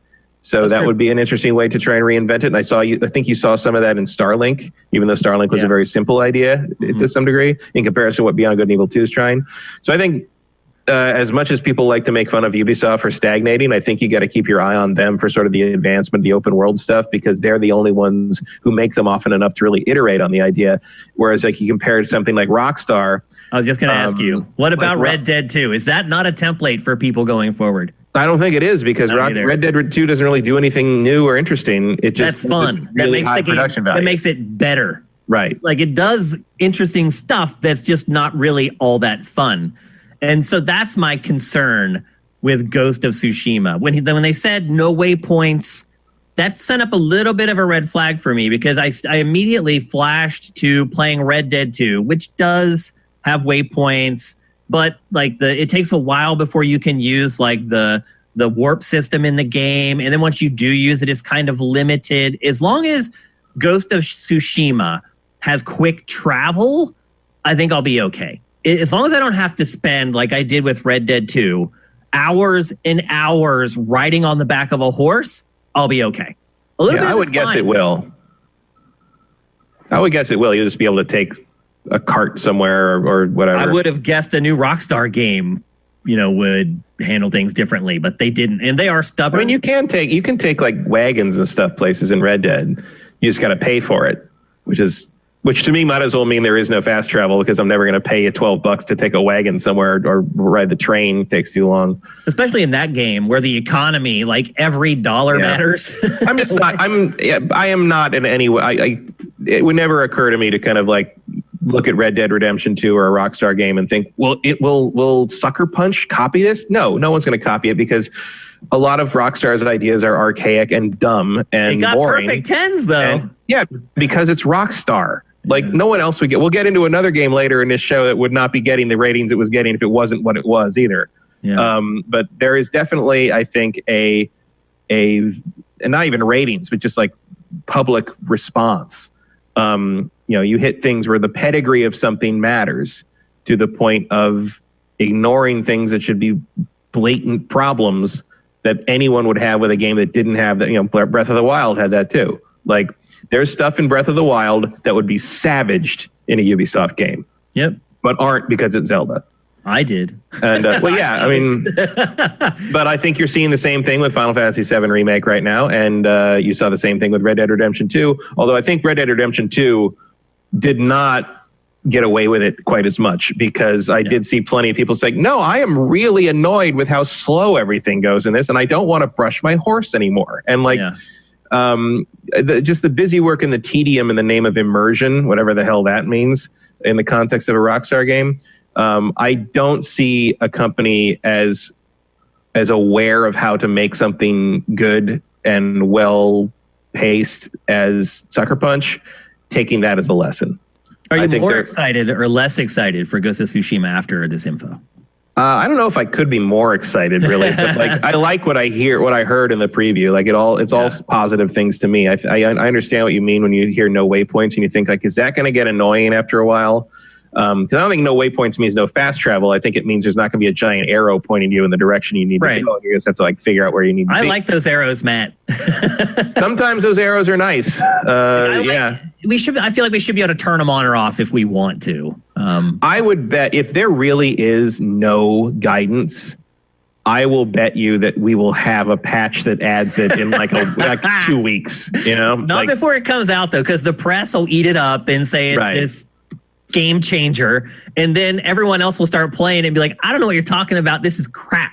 But I definitely feel like if they really are going hardcore on the no waypoint thing, I bet they have a waypoint system ready to patch in if there's a backlash. Just flip a switch and off it goes. That's already done it before, and that's Zelda Breath of the Wild. There's tons of games without waypoints. You go back to old games, none of them had waypoints. Right. You don't have to make waypoints in that game, and that thing got such acclaim for doing such a thing. And, all this info, I don't read it as being an Assassin's Creed type game. Just watching the gameplay from what E3 showed, you are attacking a building and an infrastructure that is full of enemies, but there's a story that progresses through that with characters, and it seems every game does that. Yeah, but this one seems, and along with their talk like about, Assassin's Creed does that. Along with it, they talked about like characters, your conversations, your alliances, the things that happen with those characters will be significant. I wonder if it changes how the scenarios appear when you approach those areas. Not necessarily that they will always be just a giant tower and just take it out. It might be, hey, you have a person, there's a situation, you need to figure out how to, go there, but things will happen within that area that's just not as simple as take out all the enemies. Things will happen within that area, just like in the demo. I mean, I don't know. I think if you're talking about no waypoint stuff, my guess is going to be similar to Odyssey, where Odyssey had the mode where they didn't have a waypoint for you to go to. They just said, the thing you need is in this area of this province. And I played the entire 170 hours of the game like that. I thought that was great.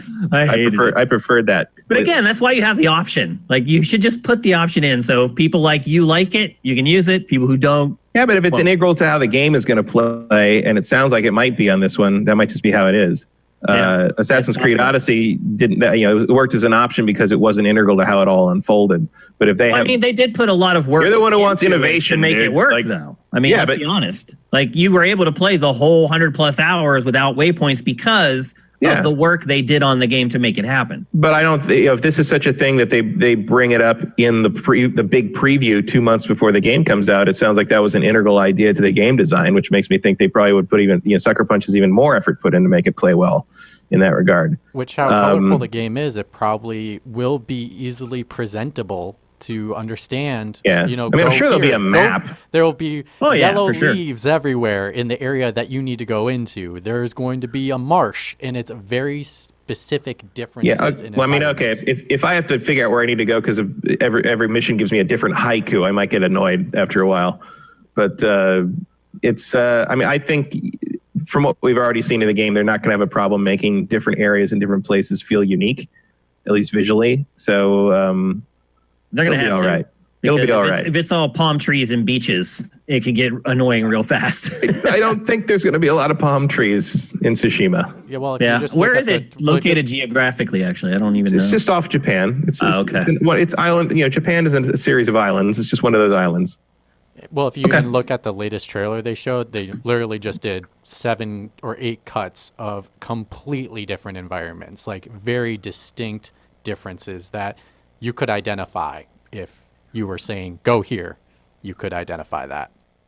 Yep. Maybe they've even incorporated some kind of crazy mapping functionality where you can mark stuff and maybe put label stuff with your own words if you want to. They maybe work around it. The other thing I would suggest looking at, and I'm not saying it was implemented tremendously well, but look at Sinking City. You remember that one? Yeah, that was last year. That game is a detective, open world city detective, figure out the side quests and the things quests and clues and has no waypoints. It doesn't help you at all. There is no no marker on where to go anywhere. You have to open the map and literally mark it up the way you want and figure out how the clues connect. It's all up to you. And it tells you when you get it right, obviously, but it's not there to hold you by the hand and guide you through the city. You have to figure out what building they're talking about. Sometimes you only know a certain area you got to go to. You go to the area and you got to find the bar they're talking about, and then that bar will be on your map if you mark it on there. There is a way to do it that enhances rather than detracts. Sinking City doesn't always enhance. It's a very clunky game, but what they're after, if you can get that game for cheap at some point, I don't think you'd like it a lot, but I think you'd be interested in what it's trying to do. Yeah. I just wonder if, you're talking about Sony first party games, you're expecting 10, 15 million sales. Mm-hmm.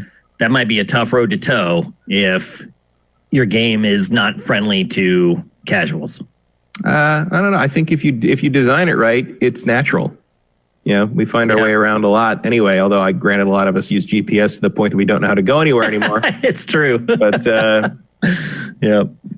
So I'll just answer my question as well. I am more excited about the game now than I was before. I like pretty much everything they've mentioned. I'm not a huge no waypoints person, but I do believe what you said, that there'll be a bunch of backlash about it and it won't be long until it's there. But assuming it's not already an option, like it might be in there. Yeah, I mean, it sounds like it's not. Like they're trying to push the narrative that you're going to have to find your own way around. That could be great if they've handled it well. You don't need waypoints if you focused on from the beginning, making sure that there are recognizable landmarks that you can use to kind of mentally make that note of where everything is. And if they've done it that way from the beginning, then chances are it's probably going to be okay. Yeah, like Breath of the Wild's advantage was actually how empty that world was. Yeah. Like it was pretty easy to sort of go somewhere and the next interesting thing you found in that direction was the thing you needed to do. Yeah. Yeah. But also I would argue that Breath of the Wild, a lot of that in-between stuff was really freaking boring. Yeah. That game was full of, my biggest complaint about the game is it's full of emptiness. There's nothing, there's an enemy camp that you can face against the same type of enemy you faced off 20 times before that and break your nice sword. But it's so barren to the point where I'm like, this is wasted space. And, at least with something with Ghost of Tsushima, they're giving me something more interesting to look at than just a barren wasteland. Yep. Okay, let's move on. This is turning into the controller episode because we're going to talk about another controller with our next topic. We're going to talk about the successor to the Steam controller. Do any of the three of us own a Steam controller, first off? No. I don't either. I've used it many times, but I don't own one.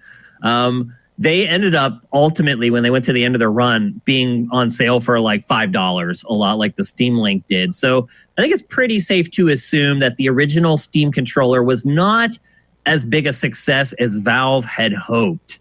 Why do you guys think that is? Why have we not been able to create a gamepad to use on PC? Because we already have gamepads to use on PC. There are console controllers. Yeah, I plug in an Xbox Elite. Some people plug in a PS4 controller. So, I don't see any need to buy a separate Steam controller because I know the purpose of it is supposed to be like kind of to replace a mouse when you need it to be. But if I need to use a mouse on my PC, I just use the mouse.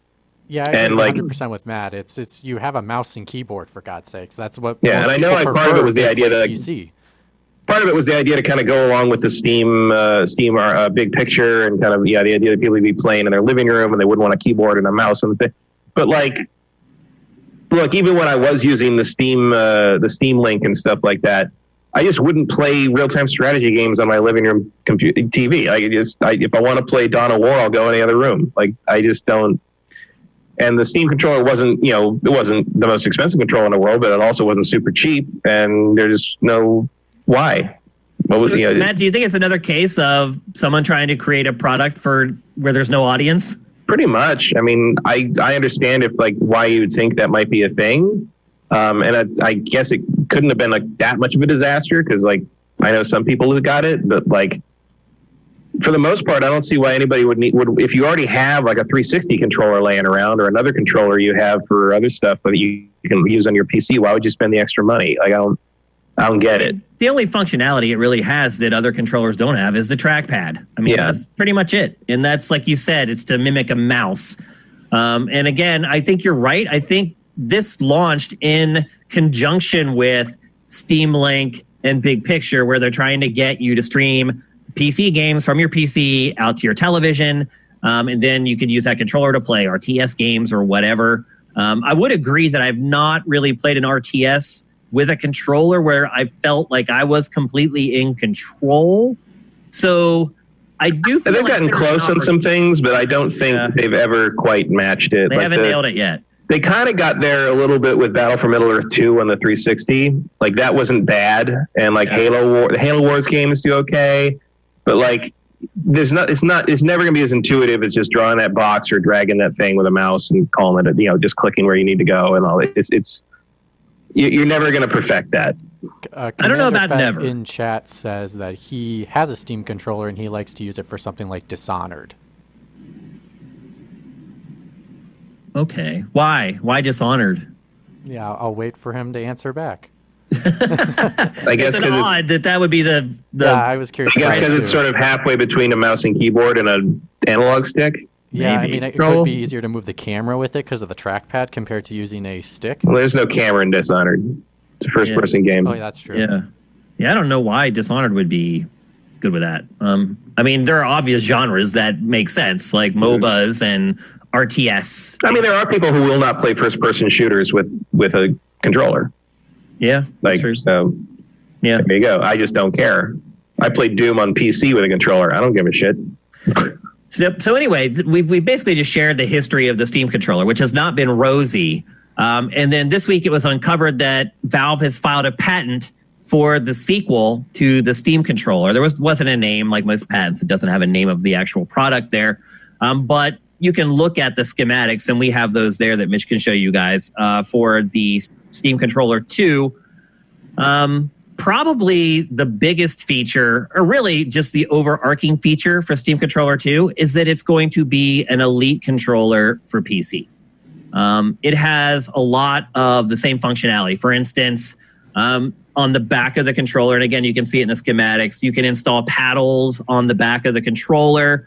It has, the coolest thing actually, is that it has modular D-pads and analog sticks. So like with the Xbox Elite controller, sure, you can install different analog sticks on the analog stick spot, and you can install a different D-pad on the D-pad spot.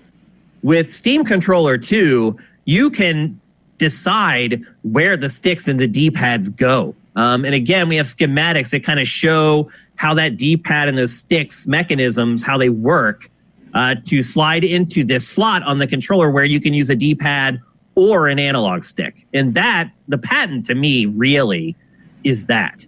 It's that little interface that clicks down into the controller where you can plug either one of them in and they both work.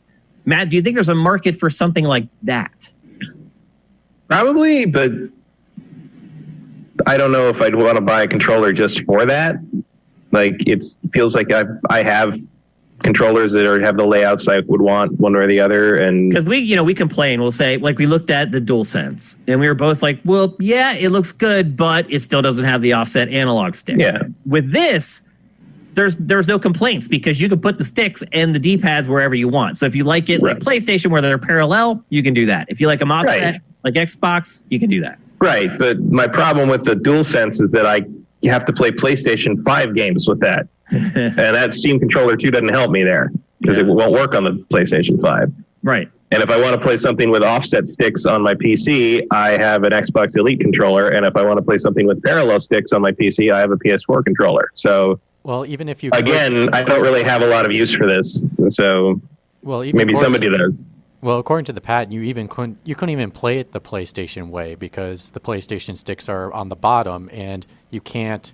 There's only one stick you can change out at the bottom. You can change out the top, but you just can't change out the two bottoms. You can change out one of them. So the face buttons are where they are, no matter what. what. The face buttons will stay. So no matter what, you could have two sticks up.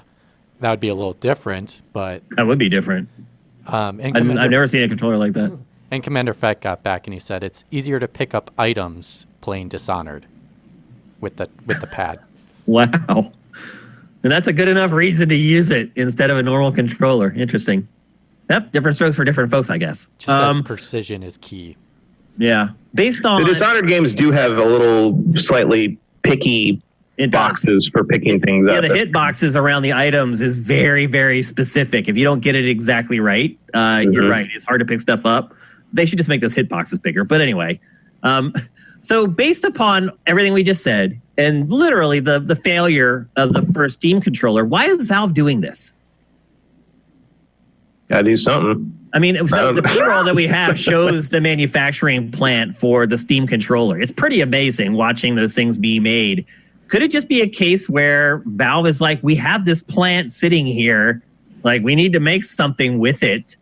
Well, they're not making Steam boxes anymore, so they're not making Steam boxes. They're not making Steam Links anymore. Well, they are starting to make software. So is this a hint of maybe something more of saying, hey, we're going to focus a little more on software and pair it up with this controller? I'm not sure I understand what you're getting at.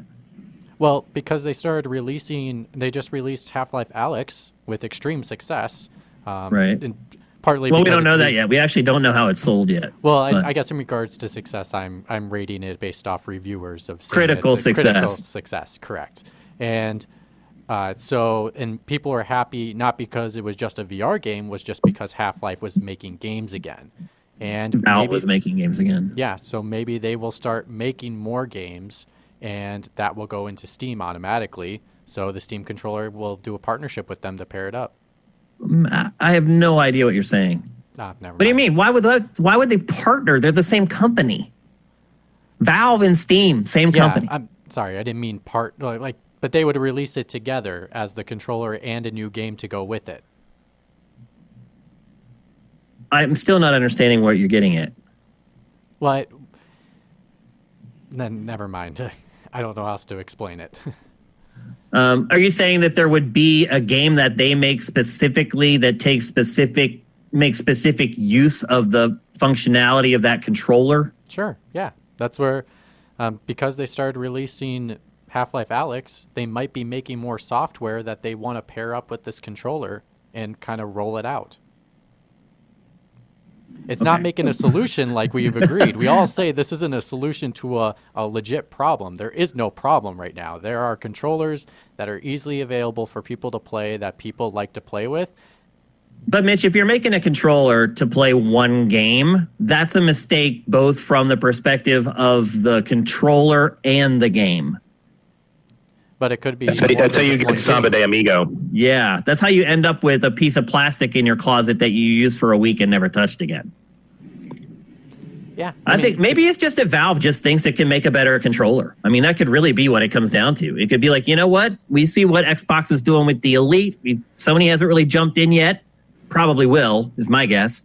But maybe Valve just feels like they can do it better. And maybe it will be multi-platform. I mean, maybe they will license it with Sony and Microsoft. I mean, it doesn't seem impossible that it could be work on the Xbox. Yeah, at the very least on the Xbox, I would say is almost a given. But even on PlayStation, I mean, Scuf makes expensive controllers for PlayStation because PlayStation hasn't bothered to do it itself yet. So if Valve is like, hey, this works with PlayStation 5 and it's an Elite controller, Sony may be okay with that. So yeah, and Sony would probably not consider Valve to be tremendous competition. Right. Yeah. I mean, Sony just wants to be involved with Valve. Everyone wants to be involved with Valve. Sony just wants to be included. Pretty much. Yeah. So there could be implications for this that go beyond PC gaming. But I think if they are making this just as the replacement for the first Steam controller, I believe it is a gigantic mistake that is going to cost them millions and millions of dollars, regardless of how good or bad the first Steam controller is. It's just irrelevant to this discussion when it's framed in that way. So I don't think it's as dumb an idea as like Stadia, but it does again feel like why don't you just sit down, just stop. Like what? Like I don't know what's the ultimate ideal outcome for them for this? Like they sell a bunch of controllers. Well, I don't know. That's what I'm saying. Like, what profit? Is the outcome? I don't know. How much profit do you make on a controller? Like $5? Like in comparison to what they already make on software, like and Steam, it feels like sort of a needless and kind of a trickle of a revenue stream. I don't know. Yeah. Just take someone in there loves making controllers. Maybe I don't know. Just take whatever money. I don't even care if it's $5. Just take whatever money you were going to spend on this controller and just put it in developing a game. Like, do we need Steam Controller 2? No. Do we need new games from Valve? Yes, we do. So it seems silly to me. Maybe it could be, we have this factory and we need to keep the people there. I don't know. I don't know why Valve would do this, but maybe it's just a prototype and it never comes out at all. I just find it interesting that Valve is currently paying people to design new controllers after the failure of the last one that it made. But we'll see. All right. We're going to talk next about the Switch. The Switch has been short-shrifted in this episode. This is the first topic we're really going to discuss, Nintendo's console. And we're going to discuss it for a reason you may not expect. Obviously, it's doing very well. Animal Crossing has been a smash hit. The console in general has been a smash hit. And Nintendo has done things differently with the Switch than I am about to say any other console it has ever published or ever had. And why do I believe this? Because this week it was announced that the game Hatred is going to launch on Switch. And not only is it going to launch on Switch, it is the first console that the game is coming to. Now, you may be saying, Shane, so what? It's a video game. It's launching for Switch. Well, Hatred is a very different game. Hatred is an adults-only rated game, and it earns the adults-only rating. This isn't adults-only because there's some boobies and sex in it. This is although there's a lot of that on Switch now, too. There is, yeah. This is an adults-only game because the game is literally just deprived. You play as a depraved. Yeah. Well, it has been deprived of going on consoles up until now. See how I saved that? There you go. It is depraved, as Matt said. The only objective in the game is killing as many people as possible, as brutally as possible. The game has been banned in multiple countries. It disappeared off Steam for a while, and then Steam brought it back after backlash or whatever. Generally, it's been the poster child for video games with no redeeming value for the last 4 years. And here it comes to Switch. Now, as somebody who curates content for Sifted every day and sees literally every trailer for every Switch game, every game that's coming to Switch, it's been a huge shift because essentially what's happened here is that Nintendo has dropped any and all controls on software for Switch. All of them. And it's not just Hatred that is telling me that. It's the glut of terrible mobile games that are released for Switch week in. The new releases page on the eShop is just an embarrassment. It is. It's impossible to sift through.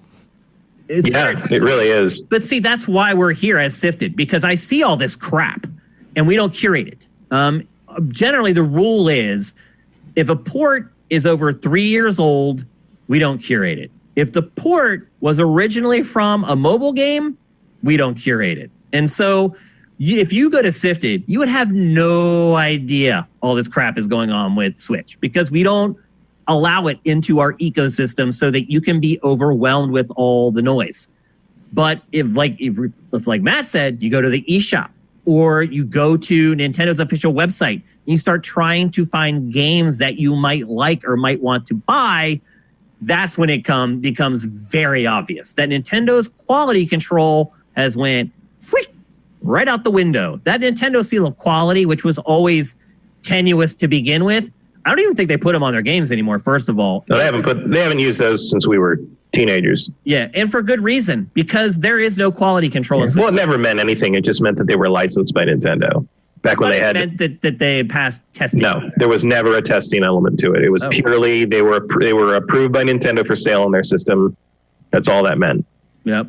And so it never meant much to begin with. It definitely doesn't mean anything now because there's no controls going on with Switch. And my question I was surprised that Agony is on there too. Agony is no prize either. And I'm not sure if it actually got an AO. I think it made. I don't know if it got an AO, but it's up there and it's got, I don't know how edited it is on the Switch, if it is at all, but there's boobs everywhere and stuff like that. It's bloody boobs. It's not Nintendo content as I think of it, but it's up there, and you could get it for $1.99 last week. That's probably about all it's worth. The only thing I would ask about that is, we had Mad World happened years ago. Is it Mad World? Am I thinking of the right game? Yeah. Yep. And people thought that changed Nintendo, and I don't know. Well, maybe it did. Here we are. But I don't think that led to this. This might just be a one-time case. Manhunt was on the Wii. Nintendo will put a violent, dumb game on here once in a while, but Hatred is a different deal, not just because of its tone and its content, the fact that it's basically a mass shooting, mass killing simulator, but also because it's unapologetically that and does not even pretend to have any kind of redeeming value. Manhunt has a story. Manhunt theoretically is trying to tell a story and not necessarily paint these horrible people in the story as admirable or whatever. Even Agony is at least very blatantly takes place in hell. Hatred is just Hatred's aptly named. It's just sort of go kill innocent people. Do it. and it's had already has controversy, both because of what it is and the behavior of the guy who made it already. And it is a little surprising to me that Nintendo would approve that to be on its system. I wonder, I know we've seen pictures of it or whatever. It's implied basically to be coming to the Switch. I wonder if Nintendo has actually approved it at this point. I don't know if we've seen confirmation of that yet. I mean, it seems like Nintendo is asleep at the wheel. And my question is this good or is it bad? Because look, for 3 generations now, most people have said there's never enough games on Nintendo systems. So I'm sure Nintendo's taken that to heart, and it's like, we got to get more games on our systems. But it seems as if it's gone to the other extreme where it's just allowed anything to flood its platform. So which do you think is the better approach? Well, it doesn't seem to be hurting them. Sales are still up. Everything's still going fine. You can't find a Switch in stores. So clearly not hurting. I would certainly prefer to not have to dig through 14,000 shovelware nonsense to get to the last actual real game that was released. I mean, as much as I find no interest in things like porting BioShock or Borderlands to the Switch years and years later after the fact, I'd rather see those in the store than like all these mobile games I've never heard of for $5 or for worse, like $20. Some of these things are free to play on mobile and they're charging like $15 for them on the Switch. The eShop. Yeah. A couple times it just annoys me because I see like a space game or something. I'm like, oh, what's that? And I open it's like some terrible mobile thing. Like when the art on the shop looks cool, and I'm like, oh, I wonder if that's like some kind of like indie dogfighting. It's like, no, it's just a terrible space shoot 'em up thing. And it's like, just a waste of my time. So looking financially, it looks like this has been a smart move by Nintendo, but I would argue that the Switch had its boom period before it got like this. Because at first, things were pretty well curated on the eShop. It was just the typical AAA indies, if you want to call them that, like the big indies that were coming over. And some of them were older, which is okay, because there's a lot of people on Switch who didn't own a PS4 or any other consoles other than maybe Nintendo. I get all that. It's when you've just opened the gate and you're just allowing trash to flood into your system. Do you think there will ever be a point where it's detrimental to Switch's business? Not so far. I mean... But that's what I'm saying, though. Do you think eventually it could get to a point? If it hasn't by now, I don't think it will. I think Nintendo's big issue right now is its online store. I would argue that Sony and Microsoft have just as much crappy games on their store. The thing that fixes it is they have a great way to sift through the system to go away from the bad, crappy stuff. And Nintendo clearly just doesn't have that figured out. So I think if they figured it out, I think the conversation might be different. Yeah, I mean, if they had like curation, if they categorized stuff and grouped stuff together better, it would definitely be an improvement. Somewhat. I don't know how you curate it to my satisfaction. I mean, unless you have a literal garbage category that everything that you just throw half of the stuff. I don't know. I don't think that would do wonders for their sales. Yeah, but if you look at something like the PlayStation Store, I mean, if you compare the two, PlayStation literally has probably 4 categories before you even get to other games to show you either games that they recommend for you to play, games that are hot right now, what's coming out. I mean, they have plenty of, before you get down to all the crappy games, there's plenty of stuff to find that you can find the thing you're looking for or something that you want to play. Yeah, I mean, Switch has that. Like, they have the featured tab and they have like the best selling or the most purchased or downloaded tab or whatever. Like, yeah, there's ways to filter it. Not that. It's like the latest thing that came out and it's always crappy lists. Sort of. I mean, the first thing you see is like whatever their feature first thing is, and then you go down to new releases, and then you get like a flood of nonsense. But it's not that hard to get away from that stuff. It's just sometimes I don't know what came out, and I don't care about what's popular. I want to see what's new, and when you look at what's new, you have to wade through 3 screens of just complete nonsense until hopefully you find a game that's an actual game. But I don't know how to fix that. I don't know how to curate that without like having them admit that they have a bunch of terrible games. Like you have to create like kind of a Legend of Black Tiger category, and Like, that doesn't help anybody who's trying to sell your game. Well, I mean, here's an example I would give you really quick. And what was the? I don't remember the game of it, but it was a demo that just came out of an RPG. We talked about it here on GameFace a few weeks ago. I can't remember the name of it. Crap. But anyways, it's a sequel. I can't remember what the RPG's name is. But anyways, there's one that came out. I tried to find the demo for it, and it took me forever. That to the point I had to look up the title name just to find the demo for it. Are you talking about Bravely Default 2? Thank you. Yes, that's the game. So finding stuff like that on the eShop is a nightmare. It's not great other places either, though. Like, even on Xbox Live or PSN, like, you'll search for the game, and then it'll take you to the page where it shows you the trailer. Then you got to keep going down, and you'll finally get to the spot where it says download demo. And it's like this little dinky button that you have to find. Yeah, like, I mean, but that experience could be better across the board, honestly. Agreed, but I definitely think PlayStation and Microsoft have it a lot better of finding a demo than Nintendo has so far. And that's something so basic. Like, it is. Yeah. You gotta get that, especially if you're we've been dealing with this with Nintendo for forever. Things that seem so obvious and so basic. Nintendo has dropped the ball with its services all along. It's always been that way. And anyone who's tried to communicate with anyone else in Animal Crossing is well aware of that.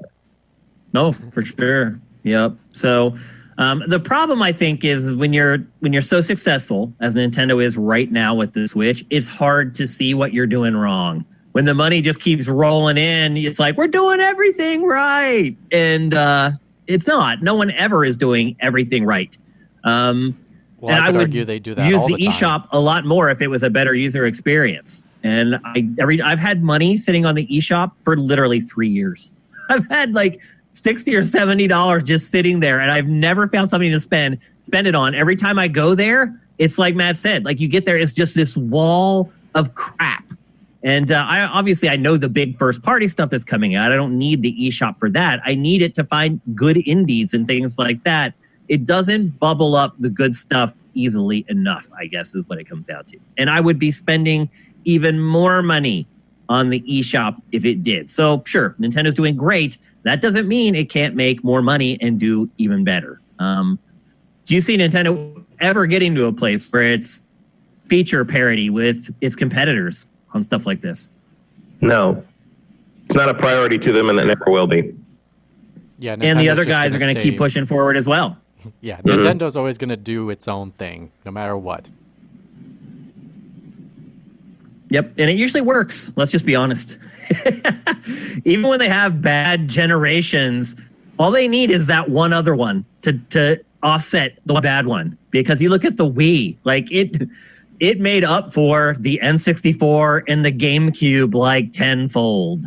And then you have the Wii U, which did terrible, but the Switch has already made up for the Wii U's failure 5 times over. So Nintendo, I don't want to tell it to change the way it's doing things because it's obviously very successful, and particularly right now, it's extremely successful. But I do think that there's always room to do things better. And to me, that is one of the final sore spots with Nintendo at this point. So will they change? Probably not. But that doesn't mean we can't dream. All right. It's time to move on to the topic you've all been waiting for episode 207.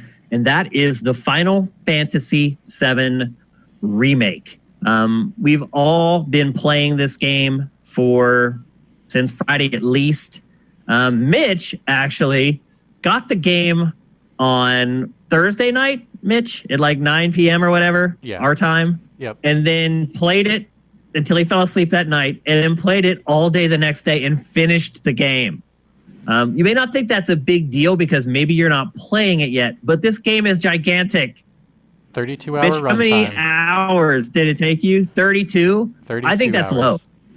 Yeah. I think most people 30 to 40 is how long it's taking people. For is sure. it? I definitely only played 2 of the side missions in the final end part of the game where you can do side missions, but there was definitely like 10 you could do.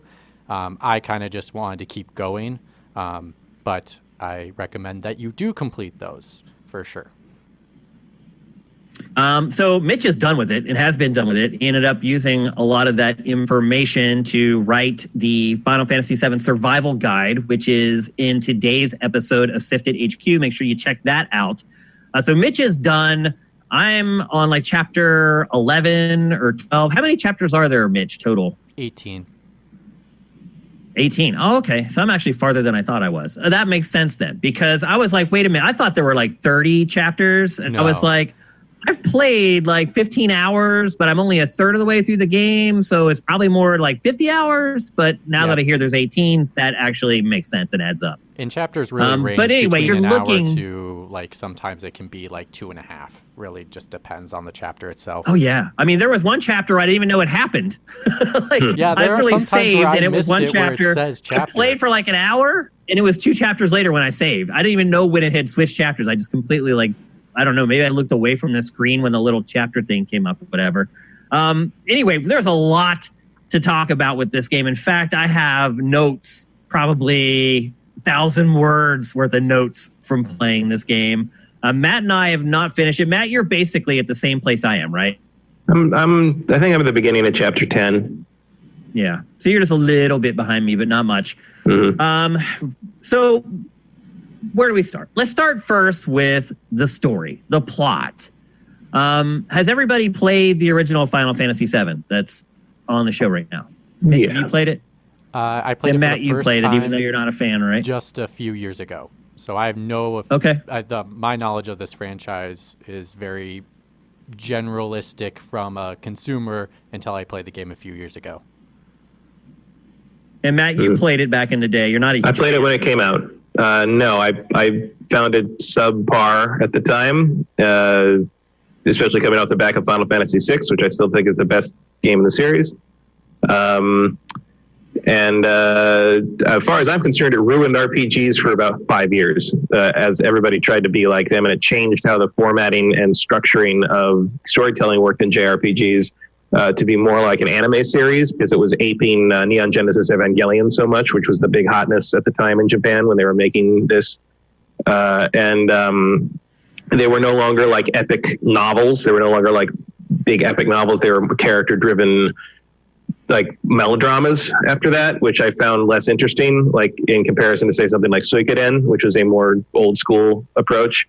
So I'm not a huge fan of Final Fantasy VII. I don't really have nostalgia for it. I know some of the people that really love it were about 12 when it came out, which I understand. The golden age of science fiction is 12, which is whenever you were 12, that's what you liked the best, because that was your formative stuff. I was 22, so it wasn't the same for me. I did like some of the visual design, even though I don't think it translated very well to the actual game. Like Nomura's designs I like, but what was in the game was kind of ugly. And I really like the music composition, but I think the MIDI in the game is horrifyingly bad and screechy and terrible. And hot take, Final Fantasy VIII is better. Because not necessarily because that is a hot take. Not necessarily because it's good, because it's not good. The only good Final Fantasy game on the entire PlayStation 1 is Final Fantasy IX. Don't at me. Yeah. But Final Fantasy VIII accomplishes a lot more of what it's trying to do than 7 does. 7 rides very hard on its the timing and being the first like 32-bit major big budget RPG, the first RPG a lot of people played, the first Final Fantasy most people in Europe played, because I think it was the first one in the whole series released in Europe, which is crazy. I mean, not that we were, we missed a bunch of them too. It's not just Europe though. A lot of my friends, the first RPG they ever played was Final Fantasy VII. Yeah, I mean, it was for a lot of people, but like in Europe, it's even more prevalent, I think, because, or at least the first Final Fantasy you've ever played. Because you didn't have a chance. For me, it was 8, and it was because of how 7 did that I played 8. Okay. When I was so let's talk about how the original game relates to this remake. Do you feel like you need to play the original to know what's going on in this game? No, absolutely not. No, they do a great job of setting everything up, and they do a much better job than the original does. Yeah, I was going to say, I would argue they did. They do an amazing job. The characters, the side characters in the original, some of them, like Jessie, you don't really get to know very well. It gets very short interaction. This one, she takes each of those characters, side characters, have prevalent roles throughout the entire story that there were moments that I truly felt more emotion than I've ever felt about those characters. Wedge, Biggs, Wedge, and Jesse are characters in this one. It's very hard to call them characters in the original game. One of the problems with the original game is that it's just the original game is very disjointed in terms of world building and in terms of kind of characterizing these people. The translation is not very solid. The English translation is kind of scattered anyway, so it's hard to piece things together.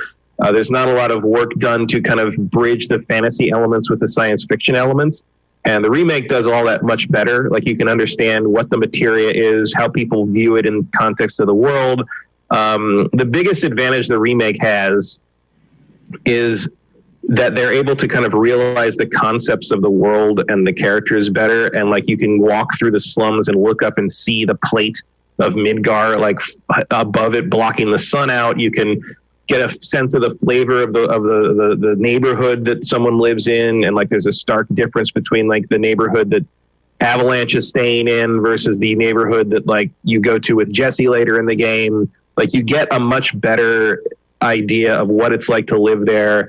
Even just the fact that they can, the early, very, very first shots in the game are panning across this barren wasteland over to Midgar, and then it shows a bunch of kind of daily life scenes, and you see not just that like it's an urban environment and kids are playing and sort of it's a very city driven thing, but they go out of their way to show foregrounding of like withered plants and like life is dying on this planet, and they show that very clearly. So it actually doesn't require Barrett to push the eco-terrorist thing too hard to show that he has a point.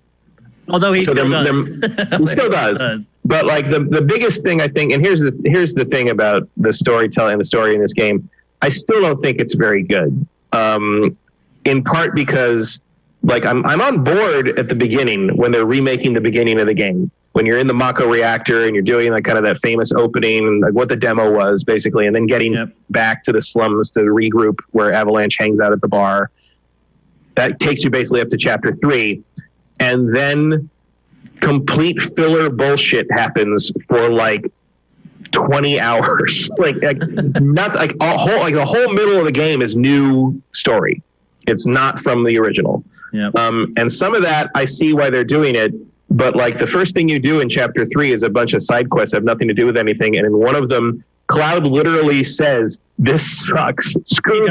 He does. And I'm like, sometimes just as someone who worked in television for so long doing video game reviews, sometimes you hear a line, you're like, well, that would have been a sound up when I did this review. Definitely would have been in our review on display. And like, it sucks. So the thing I'll say is basically like, I'm conflicted tremendously on this game because narratively, I still think it's a mess and it's paced very poorly and the story is kind of clunky, and the villain, the secondary villain they introduce is sort of the main antagonist, like watching you and screwing with you through the middle of the game is just awful. Like just cartoony, Super Friends really level nonsense. Yeah. And like they do a lot more of this stuff with like, everybody's acting like an anime character for the which is weird because it's so photoreal in places, but you've still got Wedge and sometimes Tifa doing the weird sort of like anime like haha thing. And it's just like one of the reasons that shit works in anime is because you can drop frames and make things time out right. But when you can't drop frames in a 3D game like this, Wedge just looks like he's acting like an anime character, and it's like someone you see at a convention that you just don't want to know. And like, but the thing I will say as a caveat to that, I like every major character in this game, which for a Square game in the 21st century is a miracle. Yeah, I think Cloud is a for the first time ever is a well-rounded character. I think he's portrayed he might be my least favorite actually. No, I'm not done with that though, because I think he's not well-rounded as a person, but he's a more nuanced and a more obvious presentation of a traumatized person going through these weird events, as opposed to the original game where he just sort of felt like a mopey dick. Yeah. And he can still feel like that, though. He can. He's not saying I want to hang out with the guy, but I am getting more that he acts like that because he's been through trauma and he doesn't know how to connect with people, or he's afraid to connect with people again, as opposed to just being sort of a mopey, like emo protagonist like he was in the original game. I think they did him better. I understand why Tifa's motivations to be part of Avalanche, but her reluctance to not like be violent about it or make more sense. Barrett, I actually like a lot. Barrett, I love, man. I like that he sings about what you're doing sometimes in the dungeon. Like like everybody's got a character and everyone's got their own thing, and I understand. Barrett passed the wife litmus test. I was playing it, and his quips were firing off, and my wife just sat there and laughed her ass off. And I give him there you go. I give him a lot of credit for like Cloud and Barrett's relationship makes sense in this one. Like I understand how they relate to each other, and I understand why Barrett comes around on Cloud, and I understand why Cloud kind of starts to kind of get where Barrett's going. Like there's a lot of good character work here. I just think the overall story is nonsense, which I guess is sort of Final Fantasy in a nutshell. But like, I think they've taken these characters and done a really, really good job making them moment-to-moment people. Well, I'll say this, though. I think the overarching plot of this game will resonate more today than it did back when it came out. Because that is true. The whole green thing now, like, it's huge. Like, and especially with young people, they're worried about saving the planet.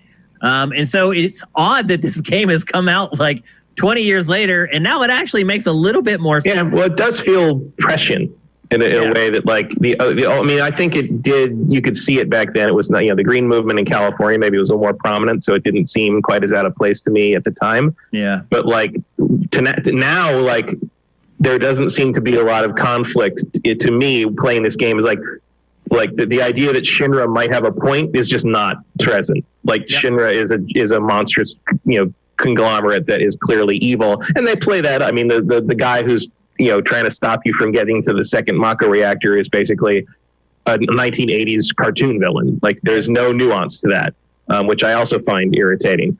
But and to your point about the overarching plot not being great, it really is. The overarching plot is just save the planet. That's really what it is.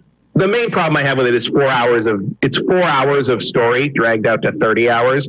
And like at certain points in this game, I am playing like those side quests and like the side stuff, which does flesh out, like, say, Jesse and Biggs and Wedge a bit, but it takes too long to get around to it or to get through all of it. And there's just points where I'm like, this took 6 years. Like, you spent 6 years doing this, and I'm looking for cats. I'm killing literal rats in a junkyard for this quest. Like, it's just a little insulting that they decided to split this thing up into multiple parts without giving you any indication that it's multiple parts when you buy it on the store or in the store, I might add. Well, the other part about it, too, is that for a lot of people who maybe never played the original but know about the game and have followed the development of this game, everybody knows, and I'm not going to spoil it even though it shouldn't even be a spoiler anymore, everyone knows that there's one iconic scene in this game that people have talked about for 20 years. It's not in this game. Mm-hmm. And I think a lot of people are going to be shocked at that because they've decided to make it episodic. A scene that a lot of people have been waiting for years and years to experience. They're not going to. They're going to keep waiting. I think your mind will be different when you finish the game. A lot of what you guys are talking about this being multiple parts, this game is not, it's well titled for the reason of what happens in this game. Wait, I understand. Mitch told me, but this is the thing that you didn't want to hear. Mitch told me this. I don't think you're right, Mitch. I think what you're saying here is not going to change anybody's mind about what they wanted out of what this is going to be. Yeah, I think the general consumer, it will be confusing for sure.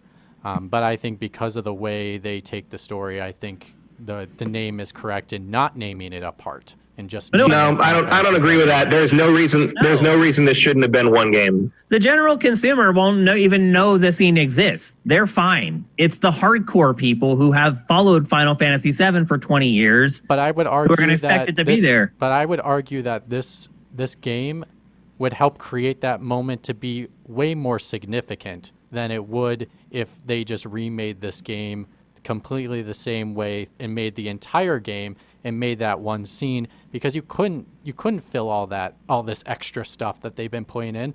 All this extra stuff has made me appreciate and learn more about Midgar than I never thought I would expect. The scale on this of understanding about how giant this place is. You don't get that type of scale. You don't understand you finally understand more significance about being at the bottom of the plate than being at the top of the plate. There's a lot. Yeah, but I got that by now. Like, I'm 9 chapters in and I get it. Like, yeah, but you won't be talking about that as you go further on. That part's kind of done, and it moves on from there. It's still filler. They're still not getting me anywhere. I mean, you can build that stuff without wasting my time with a bunch of useless side quests and making me run through 14,000 miles of catwalks. Like, it's really boring. The game is really boring to me. Like, if I have to shimmy through another narrow passageway again while it loads stuff in the background, I am going to wish for a disc copy so I could rip it out of the machine and throw it out the window. Like, there is stuff in the way this game's level design works that constantly gets in your way, constantly slows you down. You're constantly walking slow while people talk. It's like the lesson they took from cinematic Western games was, hey, in Gears of War, when everybody has to walk slowly and talk with their hand on their ear, like, that's the main lesson they brought into this. I don't understand why there's so much goddamn shimmying in this game. It feels like it's so weird. It feels like it was made. It's gorgeous and it's beautiful, and production value is way up there. But it feels like a last gen game in terms of what I'm actually doing in terms of gameplay and walking through the environments. I don't think it is that pretty. I'll be honest with you. I think when you look at stuff far away, I think it looks great. I think the closer you get, the worse it looks. I think the NPC. I think it's pretty. I think the characters are good. The texturing is absolutely terrible. The lighting. That's not true at all. The lighting and the shadow. Oh, yeah, that absolutely is. No, it's not true at all. Stair steps on the textures. Yes, you can. No. It is not that great of a looking game. It looks good when everything's pulled, the camera's pulled back. It has flaws in places. Models, can I finish, please? The character models, they're different. What they show in the cinematics are completely different from what's in the game. All the NPCs look like trash. The textures are absolutely low resolution. Look at any of the signage in the game. There are stair steps on 2D images in the game. The lighting, watch the light come off of an edge of something and look at the shadow. It's literally a freaking stair step on every shadow. This game is not that great looking. It also cheats. It's not an open world game. It's only showing you very specific sections of the game at a time. So despite all those corners that it's cutting, it's still not even, I would say, in the top 20 games that have come out this generation on PS4. So I think it's deceptive. All the cinematics. Well, I don't agree with a single word of that. All the cinematics are pre-rendered, so people watch them. They're like, "That's not how the game looks." It's not. Cinematics aren't pre-rendered. Which cinematics are pre-rendered? The CG cinematics, the crazy, over-the-top, like my motorcycles flying through the air. Is attached to your motorcycle. Attached to your sword. The changes to the characters are reflected in the cutscene. No, I see that. I can see the little jewels on the sword. That doesn't carry through all the cinematics, though. That's just certain ones. I have not seen a cinematic yet where my sword was not accurate to the sword I have equiped. Agreed. The scene where he jumps on the train and escapes. That's all CG. Where he's escaping through the town? When he jumps on the top of the train and escapes. Shinra. I don't know about that. Scene yet. I finished. I've changed my sword multiple times. I've changed my material multiple times. Even like Tifa and Barrett, I noticed have their material on their weapons or changed of weapons on every cutscene. I've not seen a cutscene yet. Yeah, I have not seen a cutscene where the material wasn't correctly reflected, unless they're literally doing that. That seems like it would be harder to do that on a pre-rendered scene. You just have to render 3 or 4 different versions for all the color combos?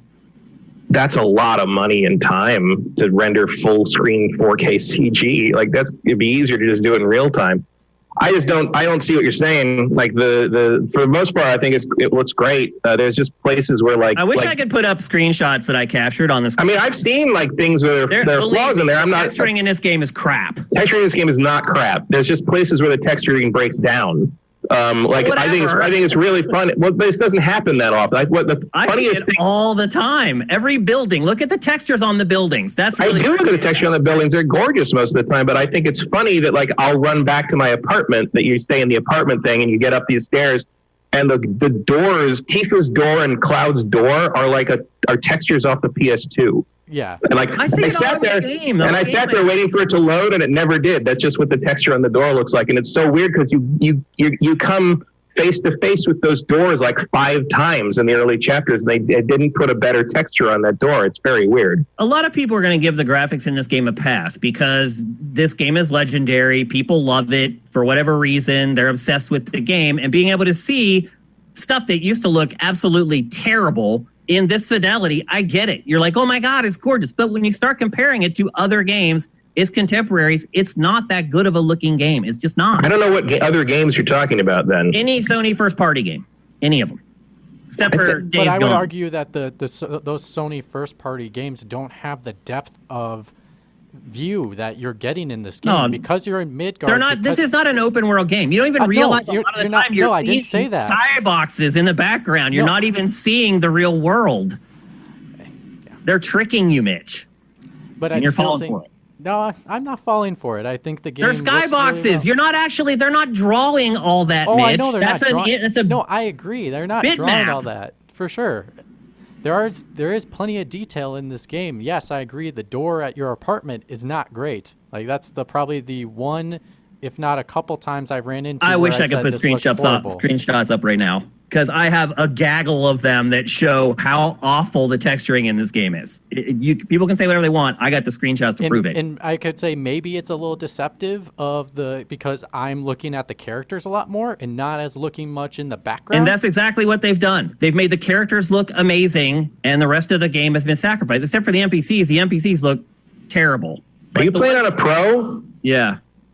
God, I don't know what you're talking about. The NPCs look fine. Like I don't know. So, like the old woman who's the landlord, she looks great. Go talk to any other character in the game doesn't have a plot point attached to them, and they look awful. Awful.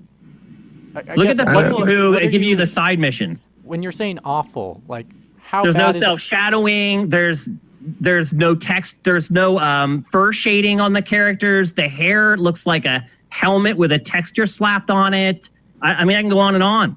They're hardly animated. They cut corners there. It's the truth. I don't know. There's corners cut all through this game. I just don't think visually there's a lot of that going on in comparison to like how they so very obvious. I mean, none of these side quests are acceptable in a post-Witcher 3 world. They're terrible. Like there aren't any. There hardly are any side quests. Like, yeah, but when you do, there's like 6 that you complete, and then you don't hear shit about side quests for like another 10 hours. Well, when you play, it follows the original game. The original game in Midgard is not open world. Like this game, if I would compare it to... But you just got done telling us how it's totally not like the original game. So which is it? It doesn't stick to the original game when it's convenient and positive for it to not stick to it, and it sticks to the original game when it has shitty gameplay elements. Like it doesn't work. Like this could not be more obviously a slash and burn, get this thing out the door game for the middle 80% of it so far.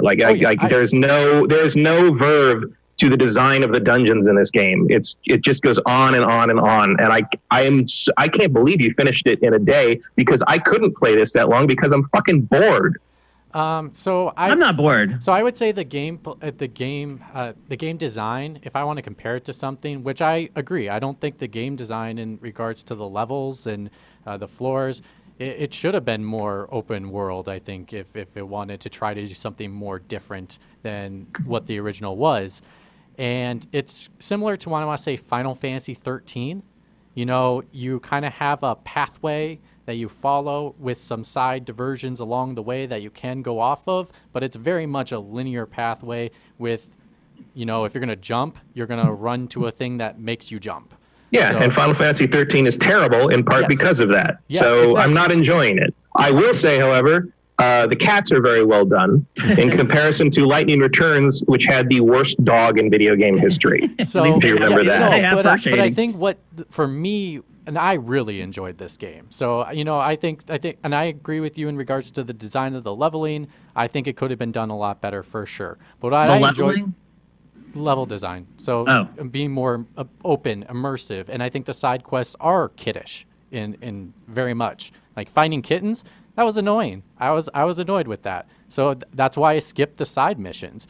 But I think what this game does really well for me was I thought the plot was really well done. That made me want to continue further in the story. I liked the characters. The score is incredible. I never had thought in the MIDI version that we get this out of it, because there were constant moments throughout this game that I felt the score was not only was a perfect complement to what the gameplay was happening. Like the scene that Shane was talking about, we talked about earlier, which Mitch, it's dynamic music, Mitch. It's made to do that. I know. I think that's more instruments. It's meant to do that. I think that's actually a funny comment to me, because one of the things I always knew the soundtrack could be like that, because they did a real orchestral version of it shortly after the original game came out, which I bought because it actually did justice to Uematsu's compositions. The thing that I think is weird about this game is that the new versions of all the music, it's all really great. Like, it's a great soundtrack. It does justice to the original compositions in a very good way.